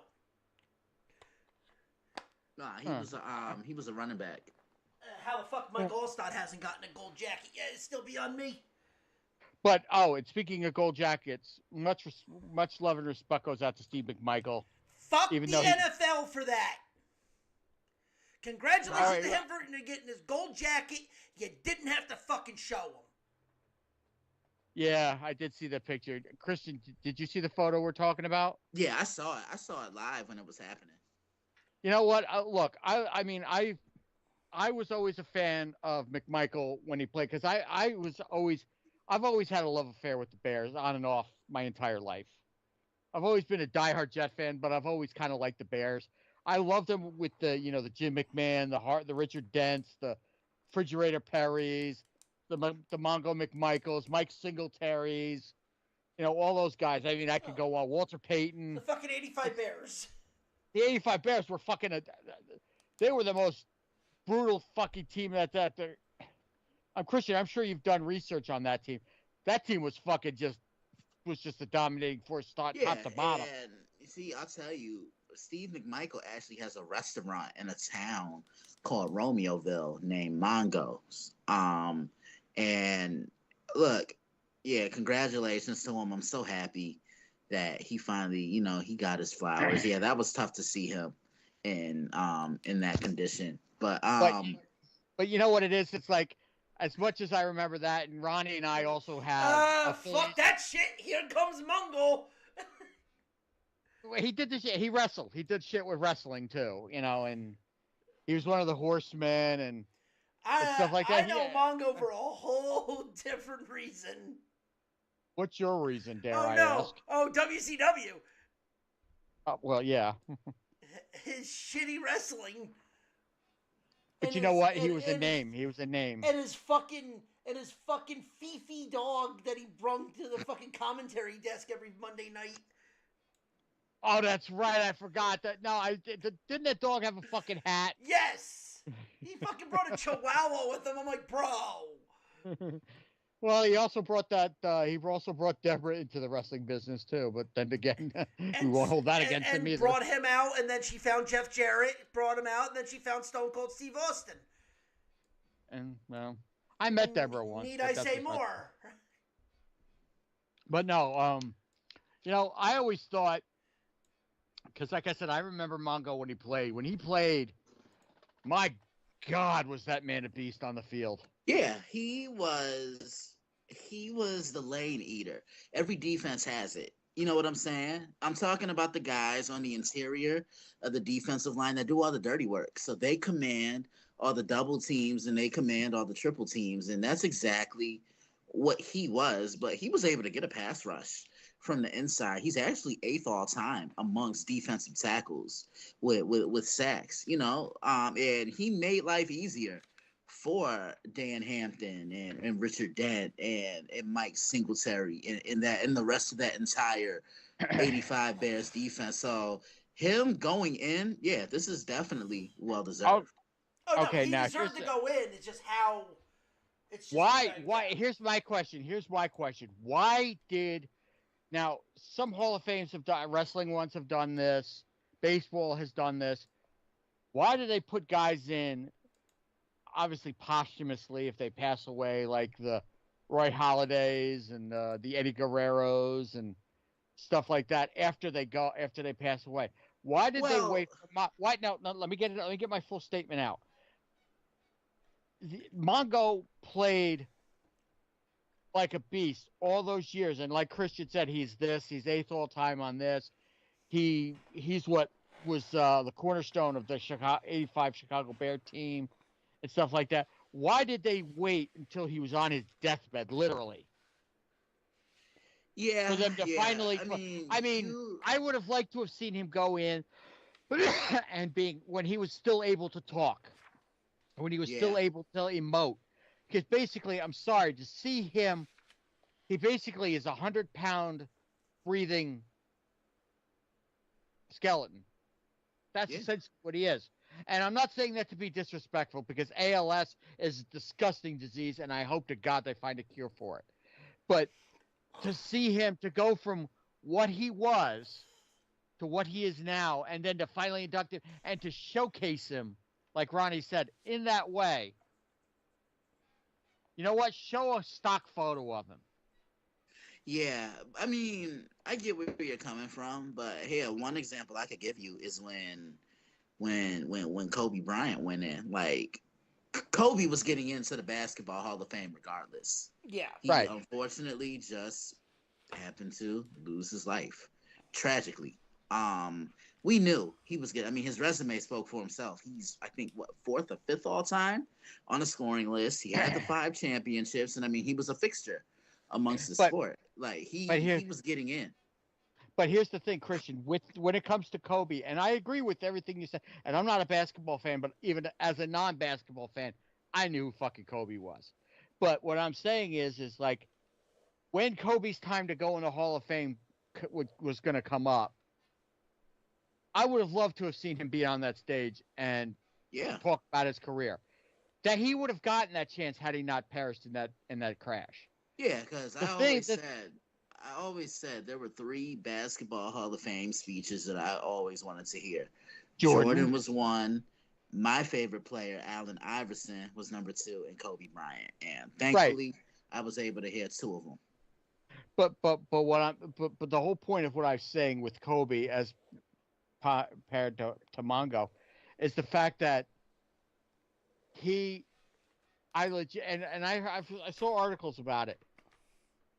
Does he really? I mean, he They showed the video of him reacting to him getting in the Hall of Fame because he still had some cognitive function.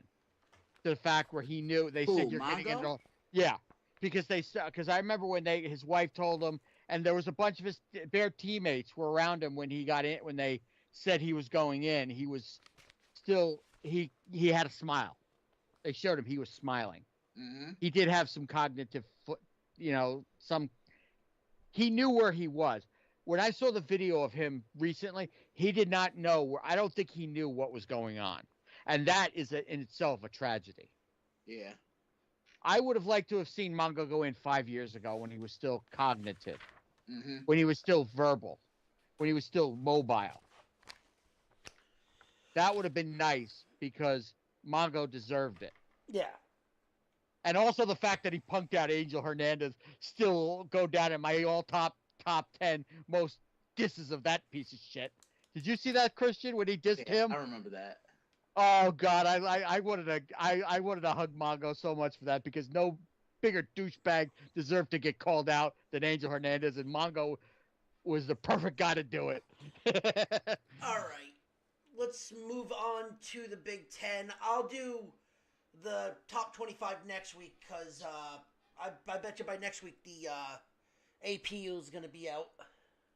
Okay, let's run right Yeah, through because these. I was buckshot. going to say, we only got technically 90 minutes until there. We can't really spend a lot of time on this. Because we also got to do the NFL. The That's NFL why I said East, 90 minutes until everything hangs up. Yeah, all right. Let's just roll. Let's just Yep. roll with it. And when Ryan comes in, I'll get his shit because he should be here any minute too. He had to close tonight. Yeah. Uh, So Big Ten, clearly, high favorite is Ohio State in this division, coming back, pretty much bringing back everything. New coaches in this division. Indiana's got a new head coach. Iowa's got a new offensive coordinator. Holy shit, they might actually score some touchdowns. Doubt it. Yeah, but how many starters have they brought back though? Well, I'll get to that when we get to them. Okay. Michigan's got a whole new regime because Harbaugh decided to cheat and leave them for dead.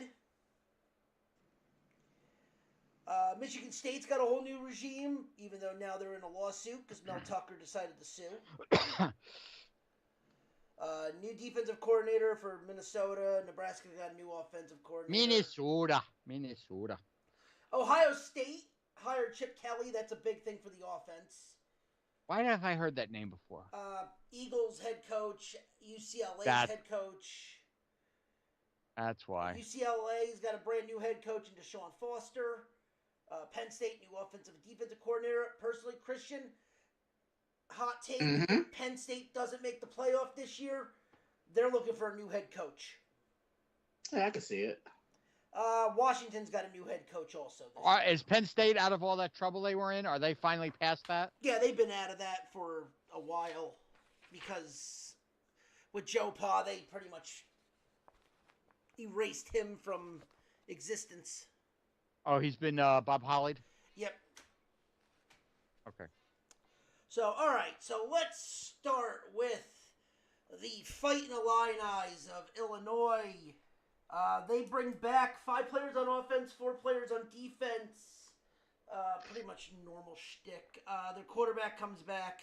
Their non-conference games are Eastern Illinois, Kansas, and Central Michigan. Their over-under is 5.5. I'm going to say over, and hello, Ryan. Perfect timing, What's up, Ryan. guys? Perfect Oh, timing. cool.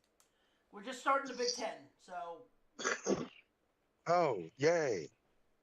How do you really feel? I feel like I'm going to be tired as fuck by the time I get home. yeah, well, probably so. So, John, you have them going over? Yeah, I have them going over, but not by much. Yeah. Christian? I think maybe 6 wins at the most. Christian? I'll take the over. I got them going under. I got them winning 5 games because they still have to play. They still have Oregon. They have Oregon, Michigan, Michigan State, and they play Rutgers and Penn State. You think Rutgers is going to give them that much trouble? Yeah. Oh yeah, and especially after what Herb Street said, they got a fire lit under their ass now. Rye, what do you got for Illinois? 5.5. Under. Okay. Now we go to the other team that has an I in it. Indiana, the Hoosiers. The Hoosiers Who's your State. daddy? Who's your daddy? Who's your daddy? Who's your daddy? I was about to say that, but I said no. I was going to get booed if I said it. 4 people. Ryan, I'm glad you said it. 4 people on offense, 5 people on defense, and it looks like no McMahon is on this team now. Really? Yeah, well. That's such good shit. Yep, their non-conference games are FIU at a Pitbull Stadium. God damn it. Western Illinois and Charlotte. You gotta let Ryan know about that if he doesn't already know. I'll let him know it when we're done with this. Their over-under is 5.5. I have them going over. I have them winning 6 games. I have them going under on that one. Yeah, I think they're going to hit 5. That's it. Okay. Christian? This is who? Indiana. Oh, ain't nobody care. So he's saying under, in other words. Pretty much. Pretty much. The Hoosiers. This ain't basketball, and Bob Knight ain't walking through that fucking door. Hey, fucking. Ain't throwing no chairs. He ain't throwing no chairs across He the ain't choking a mother. He ain't choking a bitch. Jesus Christ. Wayne Brady got to choke a bitch. Does Wayne Brady got to choke a bitch? Well, speaking of choking a bitch. Speaking of choking a bitch, let's talk about Iowa. They bring back 9 on offense, pretty much back their entire team. 8 on defense, which was ridiculous last year. Their over-under is 8. They're going over. Their I think they're non-conference definitely- games are Illinois State, Iowa State, and Troy. Oh, they're definitely going over on that one. With that many returners coming back? Oh, definitely. So I have them actually pushing. A lot of people have them winning, getting to the Big Ten final. I I don't. I think they stay at 8 because that offense is stagnant. That offense never fucking seems to get going. They got a new offensive coordinator in, so maybe that changes. But they still have with all those returners coming back, you're still gonna say that? They still have to go. So many guys. They still have to go to Ohio State. They have to go to East Lansing. They still have Wisconsin. They have to fly out to UCLA and then go to Maryland. And they got the Cyhawk game. And Nebraska to end the year. Fuck Nebraska. I think they get 8. Rye, what do you got? What's the over under? 8. I don't think they're gonna go over, but I think they're gonna push. Okay. Christian? Under. You got them going under? Yeah. Yeah, I think the fact that they have Ohio State beginning of October. If this was last year and they had Washington, I would be worried about them. But Who? Iowa, but Washington's not going to be good this year. Yeah. Next on the list is the Maryland Terps. The Terrapins. They bring back 5 on offense, 6 on defense. I know all about Terrapins. Their non-conference games are Connecticut, Virginia, and Villanova. Now you're speaking my language, right? Let's talk about Terps. We going for that citrusy flavor? You want the earthy flavor? Talk about them Terps. Don't make Christian hang up again. He's already hung up on us twice tonight. I'm a pothead. Everybody knows I'm gonna talk about weed. Their over/under is 7. I think they're gonna push. I think 7 is right on the money. This team is going to be the drizzling dog shits. They're going under 7. Yeah, they're not gonna be a sativa and get 7. They're gonna be indica, like indica couch. I'm going under. Right? Christian? Ain't nobody care. Under. That's an under. So whenever Christian, for those of us that don't know, for listening, when Christian goes, man, don't nobody care, that means under, and let's move on. Okay. Also, if you're just tuning in for the first time, where the fuck have you been? Catch up. Yeah. Exactly. Like, let's put it this way. Maryland opens up with Connecticut. I have Connecticut winning that game. Damn.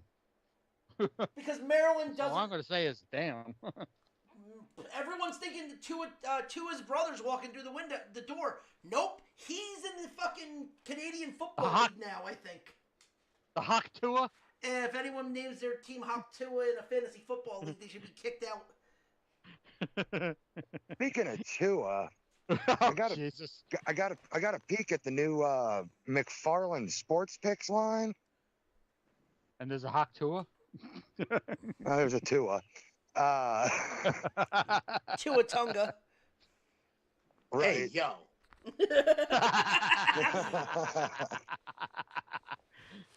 Yeah, but he's in there. It looks good. And you know what? I ain't even gonna lie. The Patrick Mahomes they're releasing is pretty fucking sick. Is it really? Okay, It moving really on. is. Look at Ryan acknowledging his favorite quarterback. Oh, fuck yourself right in the throat. No, come on, dude. They picked a good one, right? He doesn't have his helmet on. He's got the fucking cape, the warmer cape over him, and his hands in the warmer. And does he have the headband? It's got the headband, but like that's not a pose that they do for these things very often. It's usually an action pose, you know, catching, running, throwing, and he's just like, fucking, I'm standing on the sidelines. I'm cold. Okay.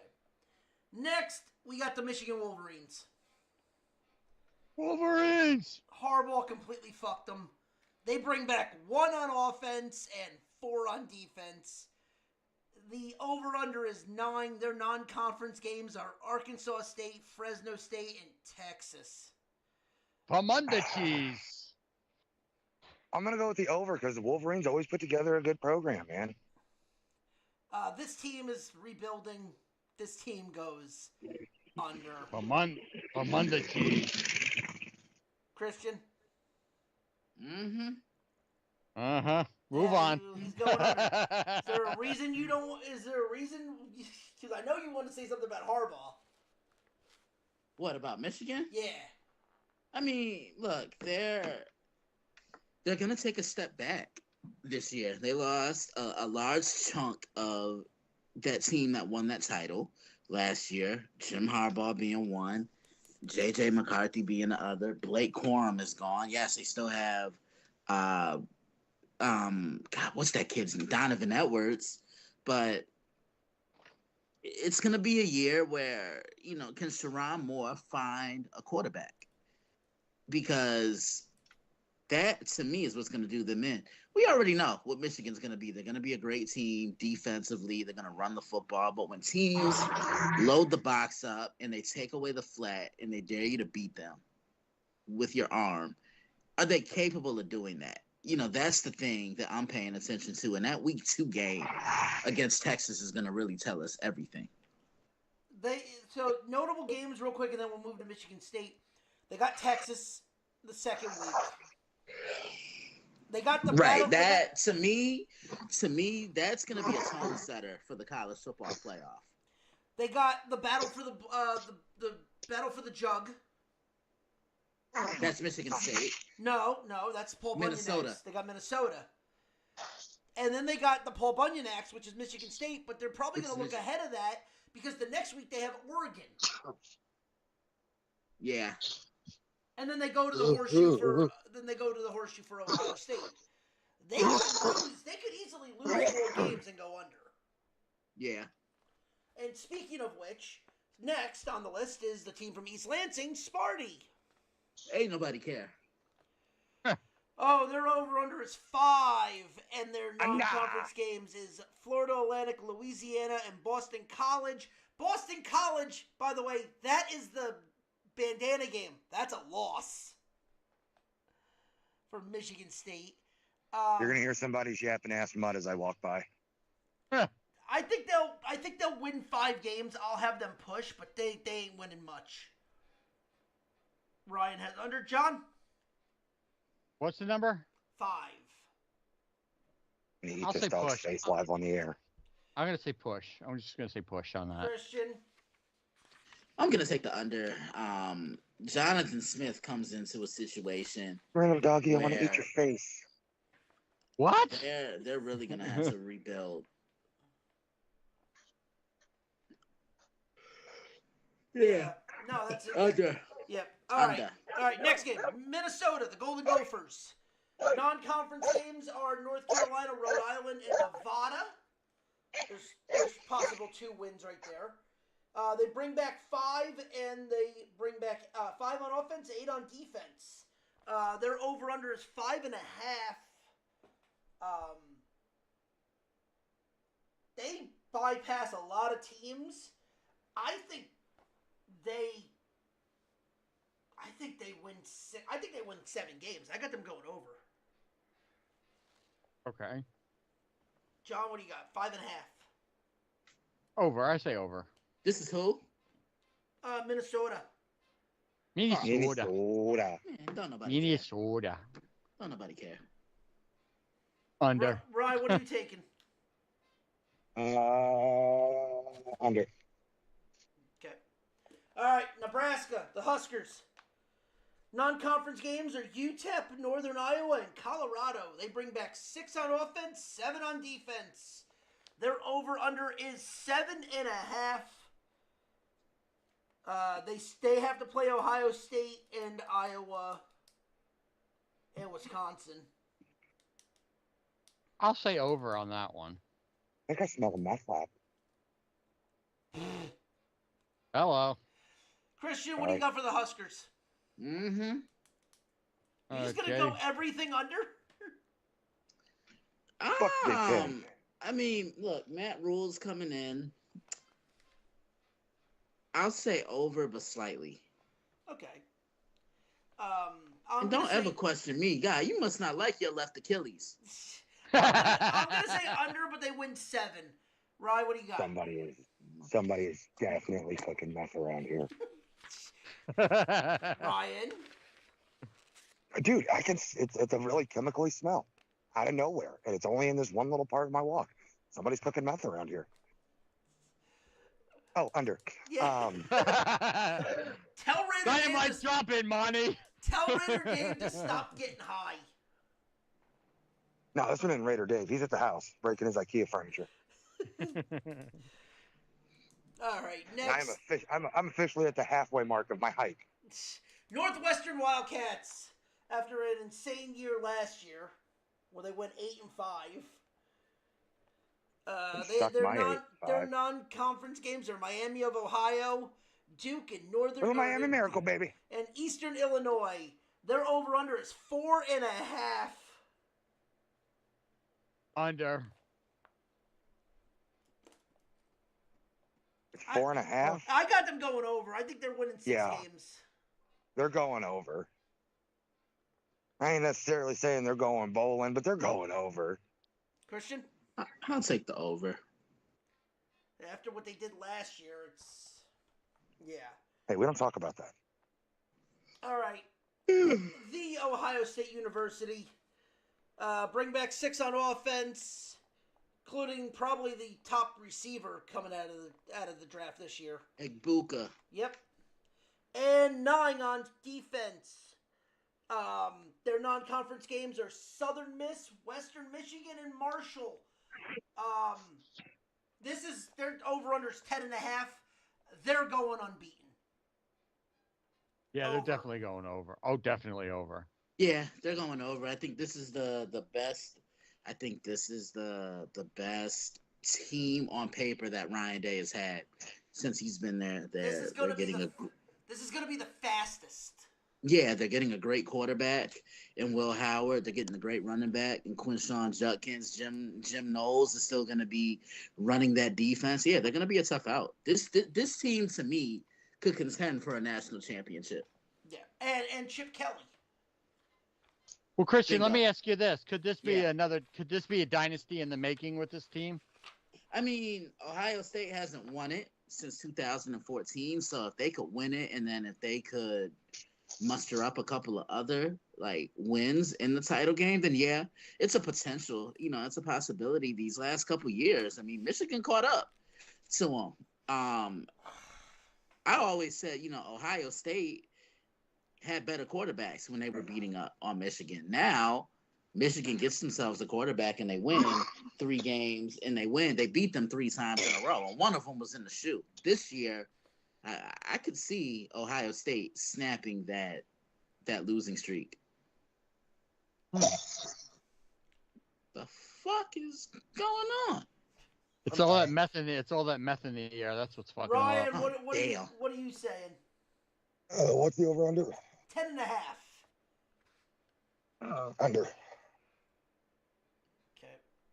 Oregon now is 10.5. They bring back 6 on offense, 4 on defense. Their non-conference games are at Hawaii, Idaho, and Texas Tech, and Boise State. Go figure. They got 4 non-conference games. Figure that shit out. Oh, because their over/under's 10.5. They have to play Ohio State, Michigan, Wisconsin, and they still play Oregon State too for the or do they have? No, they don't play Oregon State this year. I thought they had the Civil War. Yeah, they do. They play them. It's early though. They're not on the freaking. Did they fuck that up? The print might have fucked this up, huh? Hold on, let me see. Did they fuck it up, I eh? thought they played the Civil War, or no, the Apple Cup. Sorry, they don't play the Apple Cup this year. Nah, the Civil War is September 14th. Yeah, Washington. Yeah, Don't know shit. but they don't play. But Oregon State doesn't play. Yes, they do. I'm looking right at it. They fucked it. When did you say September 14th? Yeah. They put Boise State down. That's why I'm literally looking at Boise State right now. I'm like, wait, I know they play fucking Oregon State.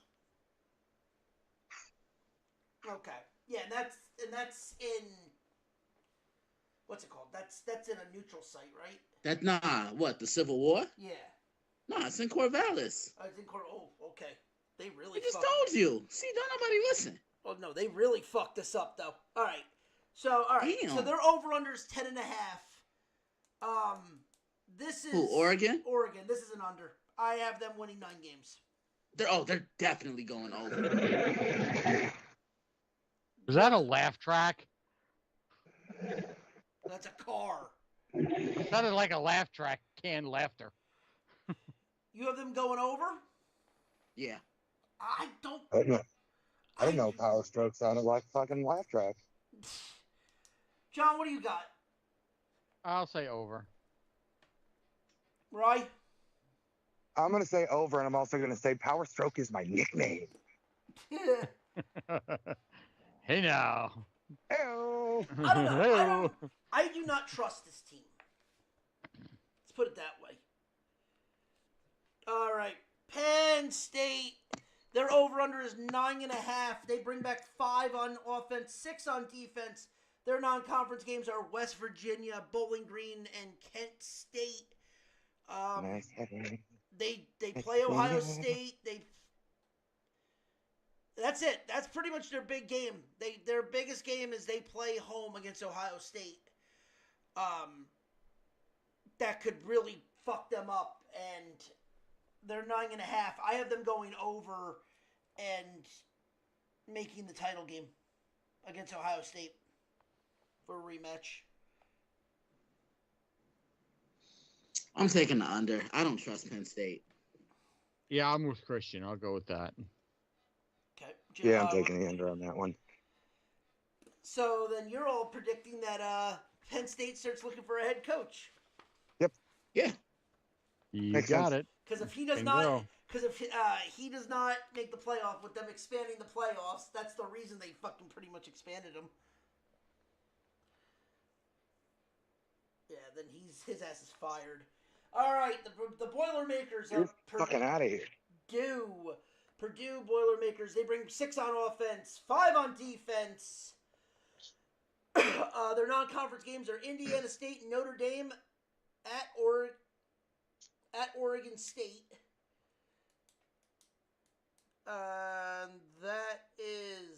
That's it. Okay.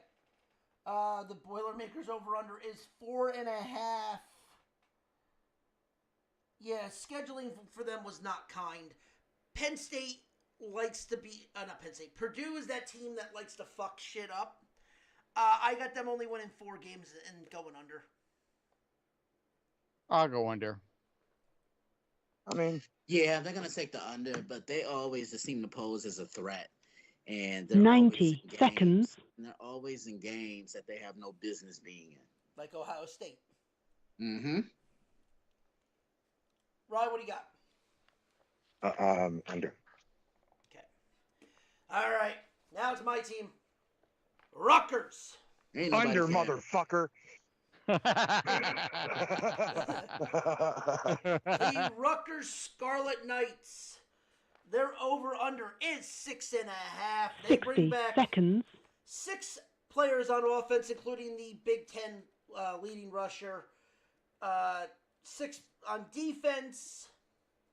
Their non-conference games are Howard, Akron, and at Va-Tech.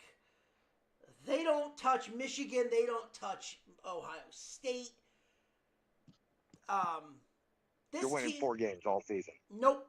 This team is going over and is going to win 8 games.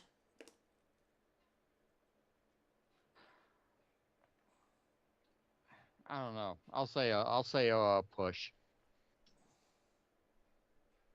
Well, it's 6.5, so. I'll say 6 and 6. All right, you have under. Sorry. Raw, you sticking 10 with seconds. You sticking with the under? Yeah, I'm gonna stick with the under, man. I don't think they're getting 8. I'm sorry. Christian? Ain't nobody care. Some aggressive typing. It's like you just typed the letters F-U. Straight up, fuck you from F and Ronnie.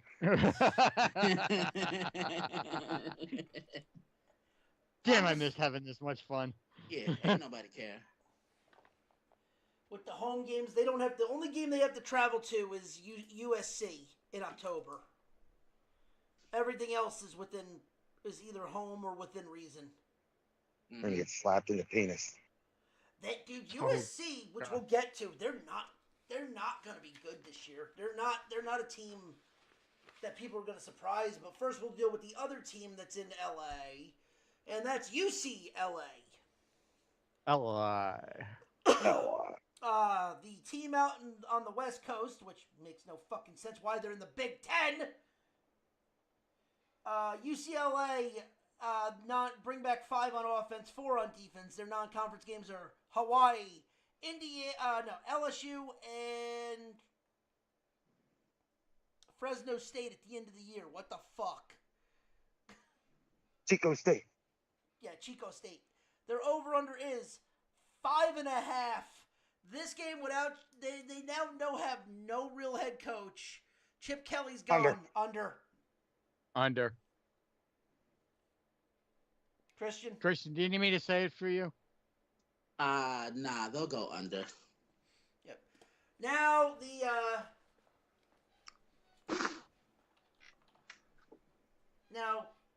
Ooh, baby, I like it, bro. Raw. the USC Trojans bring back 3 on offense, 4 on defense. Their non-conference games are LSU, Utah State, and Notre Dame. All losses under. Their over-under Under. is 7.5. This Under. team gets fucking smoked. Under. They don't even go bowling. Damn. Smoked? Ryan, they're getting smoked. You should like that, huh? Trojan Good Day. lord, motherfuckers in the Midwest need to learn what goddamn deodorant is. That was fucking terrible. Holy shit. Yo, where's Dave at? Trojan Dave. Oof. Ooh, baby, Dave's I at the like it, house. bro. Raw.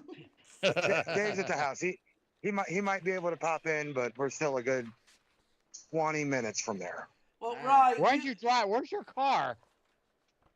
Okay, so here's the deal. My car's got a bad transmission sensor. The car's 20 years old. Tracking down said OEM sensor has been a motherfucker. My plate's expired, so I'm running my Lamborghinis. Lamborghinis. That's interesting. Ryan, USC Trojans Yep. over under 7.5.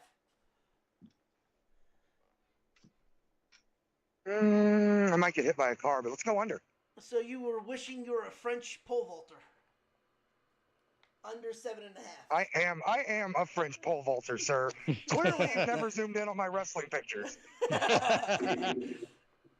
I'm gonna give it a stiff over on that one. Oh, a boo. Oh, now talking about Why you gotta make it weird? Oh, like him saying, "Oh, you haven't stared at my wrestling pictures. Is it weird enough?" Ooh, baby, I like it, bro. Raw. Obviously, I got a kid due in 2 months. Yes, you do. Hi, welcome to Chili's. Shit, I'd probably make more than where I'm at now. Oh. Canadians are weird. Fuck yeah, they are. Eh? Now, all right, next team, the Washington Huskies. Ew, I like Huskies. They're pretty. Oh, this team is And I've got to say, in all honesty, it's the biggest piece of dog shit that I have ever heard. Oh, Under. fuck, I'm getting the bedtime sillies. their over-under is 7.5. They have nobody returning on offense, 2 people returning on defense. From under cheese. This team was gutted and left out to die on the side of the road. Under. That's fucking hot. That's what Ryan was smelling earlier. Was that team? Christian? I'm still pretty sure it Ain't was a nobody meth lab. care. Yeah. Well. Oh, yeah. By the way, just so if anyone cares, Weber State, Eastern Michigan, Michigan State, that's their non-conference games. Fuck them. Fuck them if they can't take a joke. Fuck them right in the face. Ryan, what do you take? Are you taking under for Washington? Yeah. Seven. And you said 7.5. Yeah. Okay, here's my question: how the fuck do you get a half game? You don't. It's pretty much predicting that are they going to finish over or are they going to get 7 or 8 wins? They're gonna get 7. Period. I don't know. So then it's under. That's what I just said. Yeah. Thought the rest of the class on page 4, buddy. All right. Final team, the Wisconsin Badgers, the jump around and find out. They bring Jump. They bring 5 back on offense What with the their fuck you know I'm on a quarterback. bridge? Hey, Christian, did you see who their quarterback is this year? Oh, Tyler Van Chris Dyke. Voss? oh God. Hey, there's a random light down there. I might not even question that. I just might go see if they want to be friends. Hi. Fucking Tyler Van Dyke is now the quarterback at Wisconsin, Nice. coming from Miami. Interesting. Yep, their non-conference games are Western Michigan, South Dakota, and Alabama. Guy with the light does not look friendly. That's a loss. Their over-under is 7.5. I say they push. How do you push a half game? Well, I'll just say even 7 then. I think they're going to win 7. Okay. Meteor strike at halftime. Bane blows up the field. Raider Dave. Oh, I miss that guy. I do too. Oh, God. So, all right. This team does not touch. Raider Dave. They don't. I'd say this team goes over 7.5. I think they win 8 games. They don't touch Ohio State. They don't touch. Alabama. They got Bama, but they don't. They have Penn State. They have an easy schedule. I don't think they make the conference, but I think that they win 8 games. Rye, what do you have over under for Wisconsin?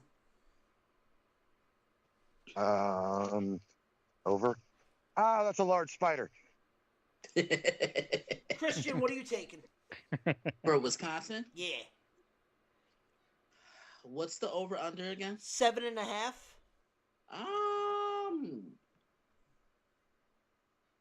Ooh. I take the over. Oofa. Oofa. What do you got? The over? Nah, screw it. I'm taking the under. Okay. All right. So then, Christian, who are you taking for the Big Ten title game? My bad. Oregon and Ohio State. Okay. Oh, don't do that, Christian. Look, we started doing that. I got Ohio State, Penn State. We both have OSU. Well, actually, better yet, Yeah. read Christian's page. Yeah. Subscribe to his page. Read it, bitches. All right, Yeah, motherfuckers. Rye, did you have a title game? Current title game is my asshole and Shrek arguing over whose swamp it is. Hey, yo. Hey now. But all right, so then we'll go right into the AFC East. And that's a segue and a half, my friend. Yeah, well, Swamp ass if you wanna Dave. if you want to talk about swamp ass, let's talk about the New England Patriots. Oh, hey, speaking of, well, I mean, not directly New England Patriots, did you get the Tom Brady news that I sent you? No. So I'm not sure if it's a rumor or if he's already signed, but apparently Tom Brady is returning to the NFL as the new head coach of the Bucks. That is not true. I've been reading that shit all day. That is not true because he has signed a fucking lucrative deal to be the commentator for Fox. For fucks. Sorry, it wouldn't be out of Tom Brady's character to go back on his word. Well, he's not Brett Oh, Favre. that man. Oh, he's such an honest guy. Why would you ever say such a thing? He's not Brett Favre. You be respectful. Who? He retired and unretired. He pulled a Ric Flair. Woo! He retired, unretired, and re-retired. That's some Hulk Hogan shit. No, that's some Terry Brother. Funk shit right there. Terry Funk retired like 8 times. Woo! So, all right. Oh. So, yes, we will dive into the AFC East. The favorites out of Vegas has Buffalo to win the division. Well, I will explain why that's probably wrong. And I know I will get a fight from Christian about this, but... Yeah, because he tried to fight it last year. And who won the division? Yeah, I would say... You're stumbling, Ronnie. You're stumbling, listen, bro. Listen. Hey, hold on. Hey, John, where's my photo of that jersey you were supposed to wear? Where the fuck's the jersey? I never got it, bitch. Aha! You didn't buy it. I wasn't spending a dime on that fucker. Fucking get you a Chase Utley jersey. Yeah, I'll fucking shove it straight up your ass. After you get a picture in it. Yeah, right. Yeah, gotta make sure. So yeah, I'll shove it up his ass, and I'll make him wear it. Unlike you, I can actually wear other teams' jerseys and not be offended by it. He is going to wear it up his ass. Yeah, and around the corner. And to the Ooh, left. that's a good spot. Oh, but speaking of 24-year-olds and 60-year-old mothers and running a sex shop, the New England Patriots. Boy, that was a dynamite segue. If you read the news, you Holy understand shit, why that's a fucking fact. I know what you're talking about. Christian, did you hear about that? No, what? Belichick's new girl, his 24-year-old girlfriend. His mother. Oh, yeah. His mother, her mother, who is 60, runs a sex shop. Bye. Did he leave again? No, you're about to though. Fucking Rex Ryan over here. You know she's been testing shit. How do you think they met? This show is, again, this part of the show brought to you by Pornhub and Glapcleats. Hi, kitty. Hi, little street kitty. Hi, welcome Hello. to Chili's. But all right, so Shut the fuck yes, up. the New England Patriots, their over/under this year is 4.5. They don't even know what their fucking starting quarterback situation is yet. Drake May is the quarterback that they drafted this year. Probably going to be the starter, but it looks like Brissett's going to open up the season. Under.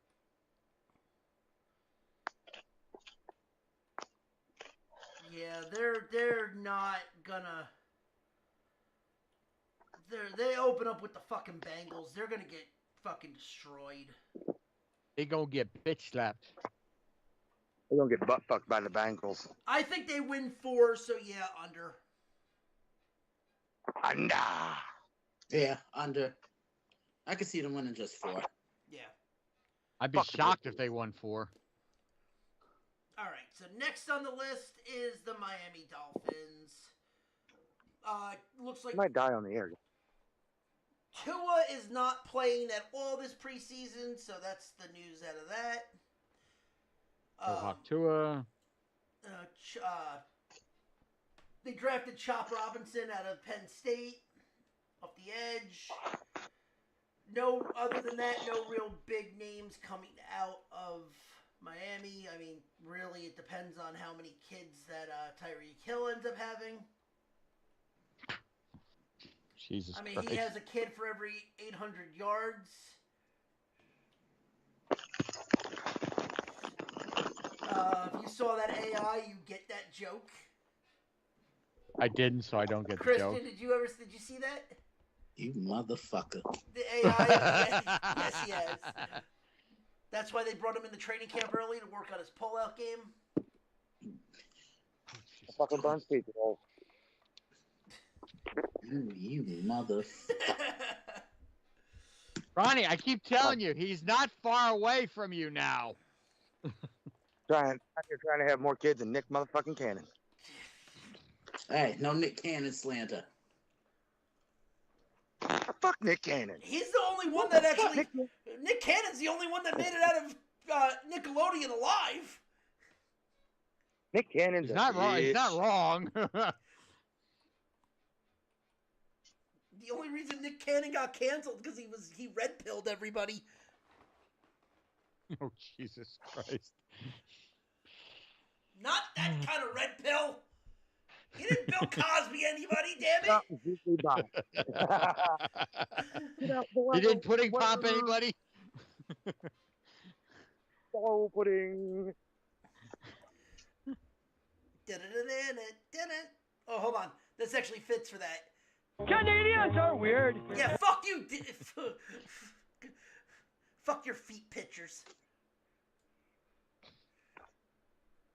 You can't say that. Canadians are weird. Fuck you, Ryan Reynolds. I immediately regret saying that. Let's move on. Their over-under is 9.5. I'll say over, but not by much. I'll say 10 at most. Okay. Christian? I say they win 9. I think they're a team. They're going to be one of the teams that made the playoffs last year that miss it this year. I don't trust them due to the simple fact they can't beat winning teams. They can't beat the contenders. Yeah, they beat up on the teams they're supposed to beat, but in order for you to be taken seriously, you got to be able to beat up. You know, you got to be able to compete with the winning teams. Remember, they lost to Buffalo twice. One of them was for the division. Baltimore beat them to shreds. Kansas City beat them twice. They should have lost to Dallas. And it's like, okay, yeah, you can beat up the lesser quality opponents, but can you stack up and beat up on the competition, the upper echelon? I'm talking to Kansas City's. I'm talking to Cincinnati's. I'm talking, Houston, Baltimore, teams like that. And they've shown they can't. So they open up with Jacksonville, Buffalo, and go out to Seattle. They could start 0-3. I think they could beat Jacksonville. Buffalo would be tough. And Seattle, apparently right now, whatever's going on with Seattle, CeeDee Lamb is fucking... Like, whatever's going on in Seattle right now, Seattle's got a fucking firecracker up their ass that apparently they're lighting off. So, I don't know. I could see them starting 0 for, or at least get one win. I got them going, I agree with you though, I got them going under. I got them getting 9 wins. Rye, what do you got? Under. Okay, all right, next, the New York Jets. Their over-under is 10. They got the O-lineman out of Penn State. Bashanu. They got wide receiver out of Western Kentucky, which is a good pickup. And I'm sorry, I will say it. They got their backup quarterback for the next 2 after Rodgers retires and Jordan Travis. That was the steal of the fucking draft. All right, Christian, I got a question for you about the Jets now. If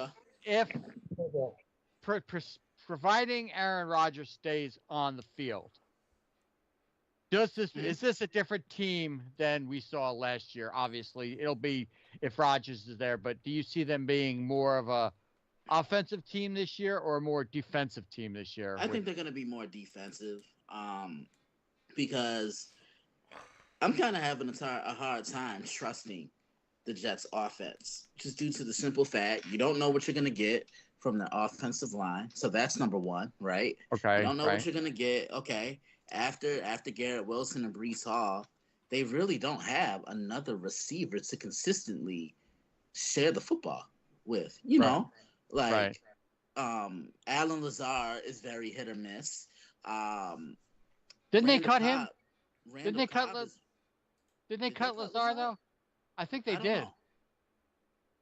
Oh, I mean, this is gonna be the success of this season is going to be predicated on four things, I feel. One, Garrett Wilson. Two, Brees Hall. Three, that defense. And four, the health of Aaron Rodgers.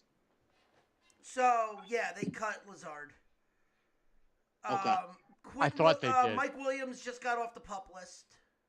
Can't trust him. Can't stay healthy. And what do you think? What do you think you're going to get out of Sauce this year?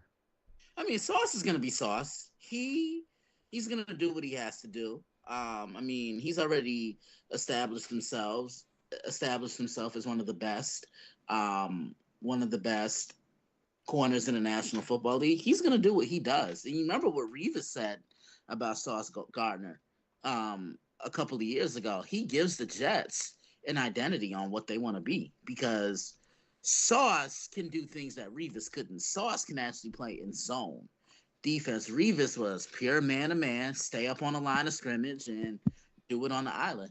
That island eventually got him a gold jacket. All right, now here's the last question about Sauce. Does he stay a lifelong Jet or does he leave? Nah, I could see the Jets keeping him.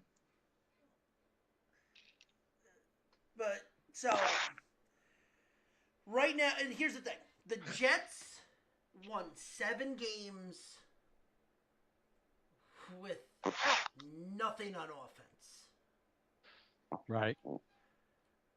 Now they have, even if Rodgers gets hurt, you have a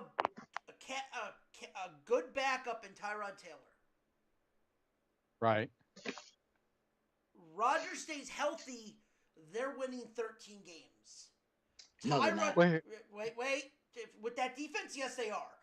Tyrod comes in, they win 11. Well, here's my question. Do you think the Jets will start Tyrod on a couple of games just to give Aaron Rodgers an extra week? No.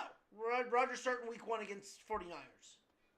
No, but does he play every snap, or does he come out every once in a while? He plays every snap. He's 100% healthy. He passed every physical. He is going to be the starter for week 1. Tyrod's starting the preseason, and whoever they have on the fucking depth chart as their backup quarterback, he is the starter week 1 going Monday night in San Francisco, which, by the way, now seems a little bit more capable for the Jets because of what the whole thing with Brandon Ayuk maybe being traded and CMC having a fucking calf injury, because we all know where the fucking calf injuries go with CMC. Got a fucking running history with that. It makes that game. They open up the first 5 games with a very winnable light schedule. They got the Niners, which is a coin flip. Then they go to Tennessee, which that has to be a win.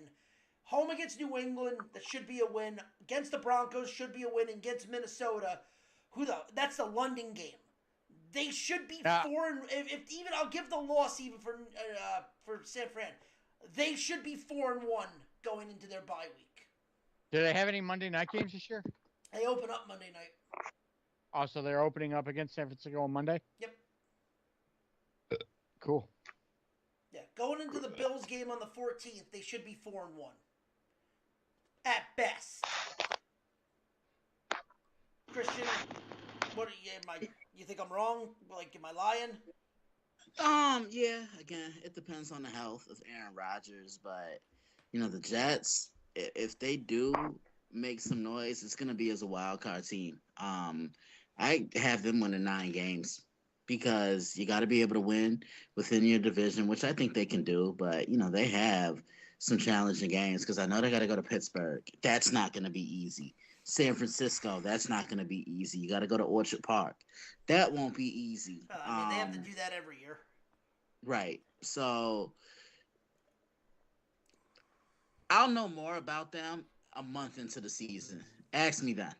So the one All right, thing, Christian, one question. Do you think they have any cakewalk games where that that they're just going to come in and they're like, okay, whoever the team that the Jets are facing, they're just going to bitch slap them? There's no such thing as cakewalk. There's no such thing, because there's no such thing as an easy game. The winnable games, they're over a touchdown favorite games are going to be the 4 games that I listed off at the beginning, weeks 2 to 6 or to 5 is going to be they're over a touchdown favorite going into those games. Tennessee, New England, Denver, and Minnesota. They'll be over a touchdown going into those. They'll probably be like 8-point favorites going into those games. All right. And then Just curious. And then maybe there'll be a favorite going into Arizona, but who the hell knows because it's in Arizona. Is Kyler Murray still with the Cardinals? Yeah. Oh, he hasn't left for baseball yet? And then, I mean, there'll be favorites but, I mean, Miami, they got Miami at the end of the year and Buffalo, at Buffalo at the end of the year.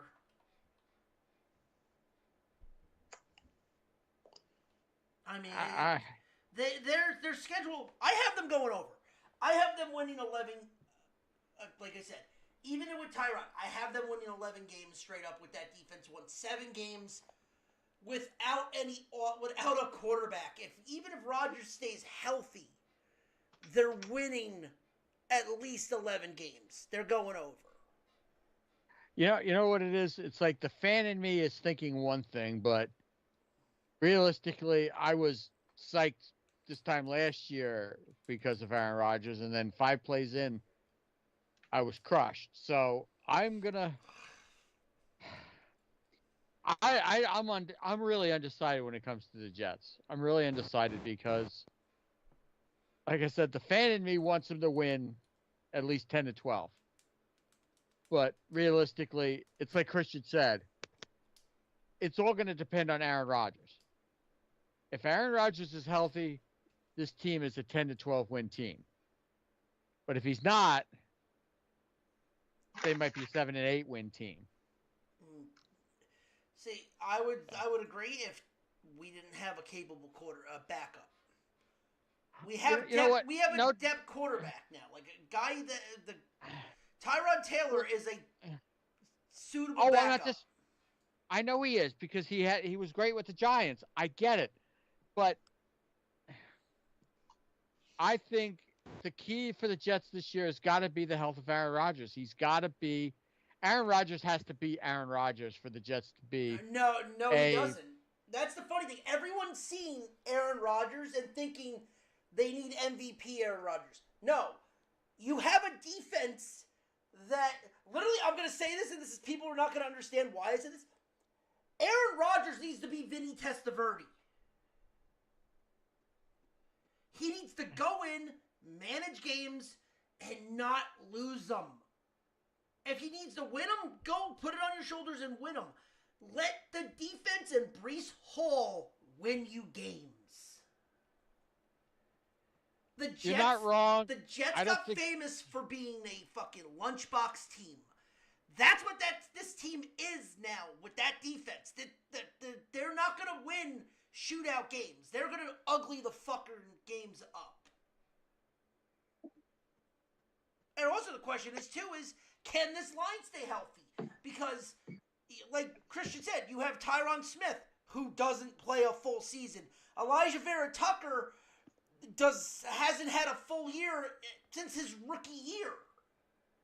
But don't you have the brothers still? Aren't the brothers That's on coming defense. back?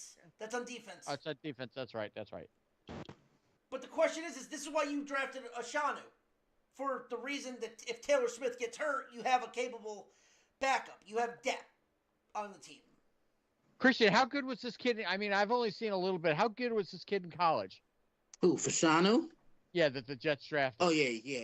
You would have to bring your breakfast, lunch, and dinner pail to fuck with him. Cause all right, here's my question. Is he a game changer for this team? I would say so, but then again, not a lot of people know because it's still to be determined. You see what I'm saying? Because he is a rookie, but then again, I've seen plenty of rookies come in who are offensive linemen and have an immediate impact, and I think he could be that guy.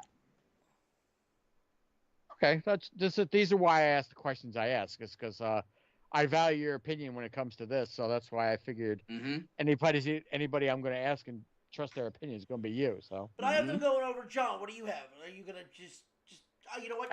Just say push. Just say 10, because then you I'll don't say have to... push because it's like I said. There's two sides. I'm dealing it from two sides of the coin here. The fan in me wants one thing, but realistically, I got to think the same way. They're even, so I'm pushing on that. Ryan, what about you? Under.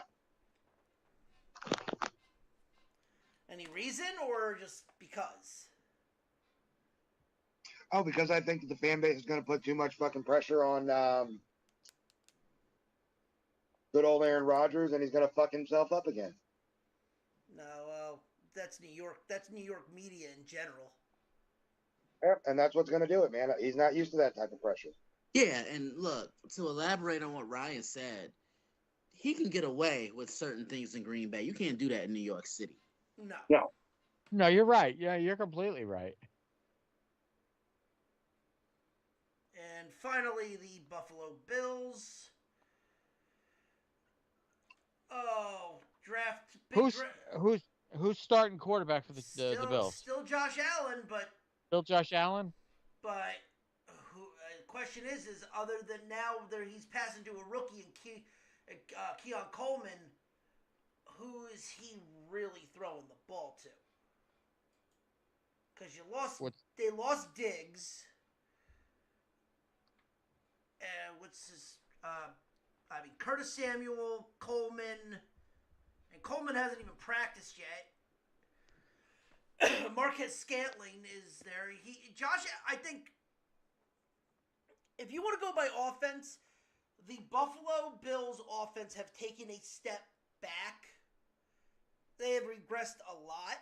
Now, are they going to win a good amount of games? Yeah, I still think they can win, say, 11 games.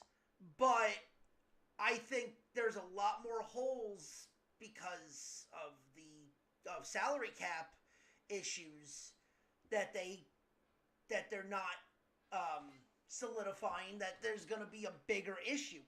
I have them going over, but not by much. I have them going 11 and tying the Jets. Nah, I think they win this division just due to the simple fact.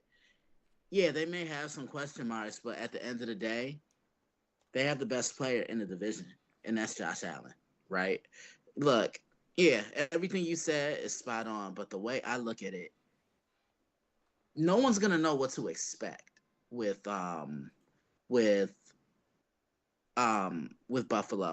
But I'll tell you what it's gonna be. They're gonna run the ball a little bit more until Josh Allen is on the same page with those receivers. So defenses aren't gonna know how to defend Buffalo now, because all defenses know is how to defend Buffalo with Stephon Diggs, right? And you played them with a single high safety and man cover. So you played them in a cover 2. Now you're going to see a lot more zone. I think Josh Allen's actually going to thrive. You know what they kind of remind me of coming into this year? Kansas City in 2022. I'm not saying they're going to be as good as them, but, you know, a lot of people didn't know what to expect from the Kansas City offense, and they made it work. I can see Buffalo doing the same thing. Sure. New England's rebuilding. I don't trust Miami. The Jets have question marks. If this is still the team you got to beat in the AFC East. You're not wrong, and I agree with everything Chris just said. It's like, but my only thing is, the way you were talking about how the Bills are an 11-win team, but you were saying about the whole Josh Allen thing, like you don't know what you're going to get when it comes to, because he's who he's throwing to. Diggs is not there anymore and stuff. How do you justify thinking that of what you said, Ronnie, that they're going to be that good, but there's still question marks on the offensive side? Because as much as Josh Allen's been good, I mean, Josh Allen has been winning, but it's how he's playing. Like, I'm a Josh Allen fan. I've loved him, watching him from fucking Wyoming and all that. I wish he was the fucking Jets quarterback. But it feels like he is the reason they lose games too. Yeah, and you know why that is? Because they Because depend on they him. depend on him. They put They all the depend on pressure him. on his back. They expect him to play hero ball. I'll never forget it. It was a game in 2022, and the Bills were playing Miami, and Josh Allen threw the ball 63 times. Now I feel this year they're forced to build this offense around James Cook, and I think he's going to thrive because look at everything he did when they did incorporate him and when they did feed him the ball. He made something happen. And my thing is this, you know, it seemed like anytime Buffalo would lose a close game or, you know, they'd be on the losing end of games, they would blame Josh. And I'm just like, look, yeah, you could blame him all you want because that's the easy thing to do in football because the quarterback is unfortunately the scapegoat. But as last time I checked, Josh Allen didn't play defense. And there were certain instances last year where Josh got Buffalo the lead, and then his defense let up on him. And that's What the saved other this thing. season last year was when they went into Kansas City and beat Kansas City. Because if they didn't do that, I truly think Buffalo would have missed the playoffs. That's what ignited them. I can't even blame Josh for the playoff loss. He got them in position. It's not his fault. Bass missed that kick. And But that's- here's my question. Here's my question when it comes to Josh Allen. So, in other words, it's like you're saying everybody's putting pressure on him. He's been so good. It's like he's handled the pressure of having the entire weight of the entire team on him, But and he see, hasn't crumbled. But he hasn't crumbled. Here's the thing, John. When, as a quarterback, when you feel like you have to do everything, it's going to turn into a turnover or, you know, you making a mistake as the quarterback because even when they're up by 2 or 3 touchdowns, they're still putting the ball in his hands and forcing him to make things happen. And, you know, you can't play hero ball. You play hero ball in this league, bad things are going to happen. This was his last year combined was his worst touchdown to pick ratio. Yeah, he has for Buffalo to be successful this year. He's got to take much better care of the ball. I mean, look, he can be an MVP candidate. I thought he was the favorite to win MVP in 2022 because through the first 6 games of the year in 2022, like Josh Allen was looking like the best player in the National Football League, and then he got hurt. Didn't the Jets beat up on him one game, and then he came back and slapped them the next time? Year, the opening game, he threw 3 interceptions, and the year before that, he threw a couple of interceptions in crucial moments of the game. That's what happens when you feel like you have to do everything. You just want to get the ball out your hands, and you feel like you got to make every play imaginable, but that's not the case. Like, run the football, and I get it's a pass-happy league, but running the football still pays dividends to me in today's National Football League. Yeah. Don't be afraid to take pressure off your quarterback. Yep. John, what are you doing? You going over or under Buffalo? I'm going to, reluctantly, I'm going to say over because I agree with everything you're saying about Josh Allen, but I just worry is because Josh Allen is he's like one of these weird anomaly type quarterbacks. He has the potential to be like that schmuck that was in New England. He's got the talent like him. He's not him, obviously. Nobody's like that asshole. But he's got the potential to be a player like him because he's that good. But it's like Christian said, he's got to knock off the turnovers. Because if he stops with the turnovers, he's a nearly spotless quarterback. Yeah, he really is. I mean, look, Josh Allen is a top 5 quarterback in the league. Yeah. Without question. Without question. You know, I mean, he reminds me so much. He's a better throwing and a quicker version of Ben Roethlisberger. Everybody wants to say Cam Newton, but because I'm not going to do that because Cam won an MVP.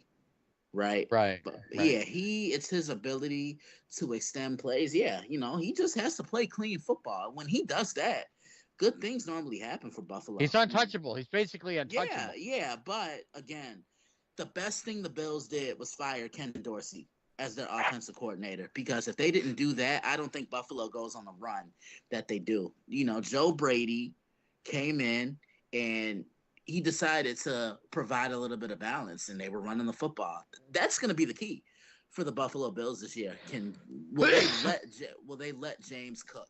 That pun is all pun intended. Will they let him cook? Because when they allow him to run the football, good things happen. That's been the problem with Buffalo, the inability to run the football. I'm talking get nasty in the trenches and pound the rock in between the tackles. And if you can do that, that's going to open up more of your passing game because it's going to keep a defense open.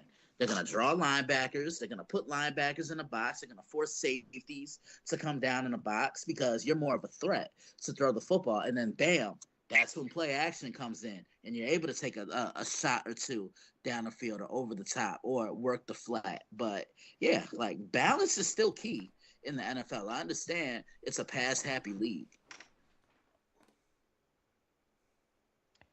Yeah, okay, I don't disagree with you, so. Yeah. Hey, Ryan, what do you got for Buffalo? Over. Over? All right. Yeah. I think that's it. Are we bringing Yep, this thing into yep, the station? bringing this into the station. But with that being said, ladies and gentlemen, thank you for listening to our show. If you like what you heard, please follow us on all social media under the Nerd Report Network. Follow us individually on Twitter at @FNRonnie. At the Zombie Master. At DailyBlitz_61. At Stuntcock STL. Stuntcock. Stancack. Dadcack. Hi, how you doing? Yeah. Oh, and also follow us on all other medias on YouTube, Twitch that we're on now, as well as Kick also. We're also under all those banners. But join me back tomorrow as I dive back into it again with Chris. And we dive back into, God damn it, why am I talking this into any existence? The Wussy Day. Oh. Congratulations. That's all you. Yeah, well, I'll tell you that off the air. But with that being said, ladies and gentlemen, if you like what you heard, please tell your friends. If you didn't like what you hear, tell your enemies, and you can Go fuck yourself. Yes, and with that being said, yeah, you all can go fuck yourself too. Shut up, Hans. We don't need. We had a nice fucking day without you. Yeah, but I'm a good chimney sweep. Shut the fuck up. Jesus Christ. Oh, that means tell your enemies, but always remind them 3 different things. 1, Bobby Bonilla be getting paid. 2, Shohei Ohtani be getting paid. And 3, there is always a teachable moment. And if you don't believe us, well, shit, that's just a fact of life. Yeah. Yeah. Good night. Mm-hmm.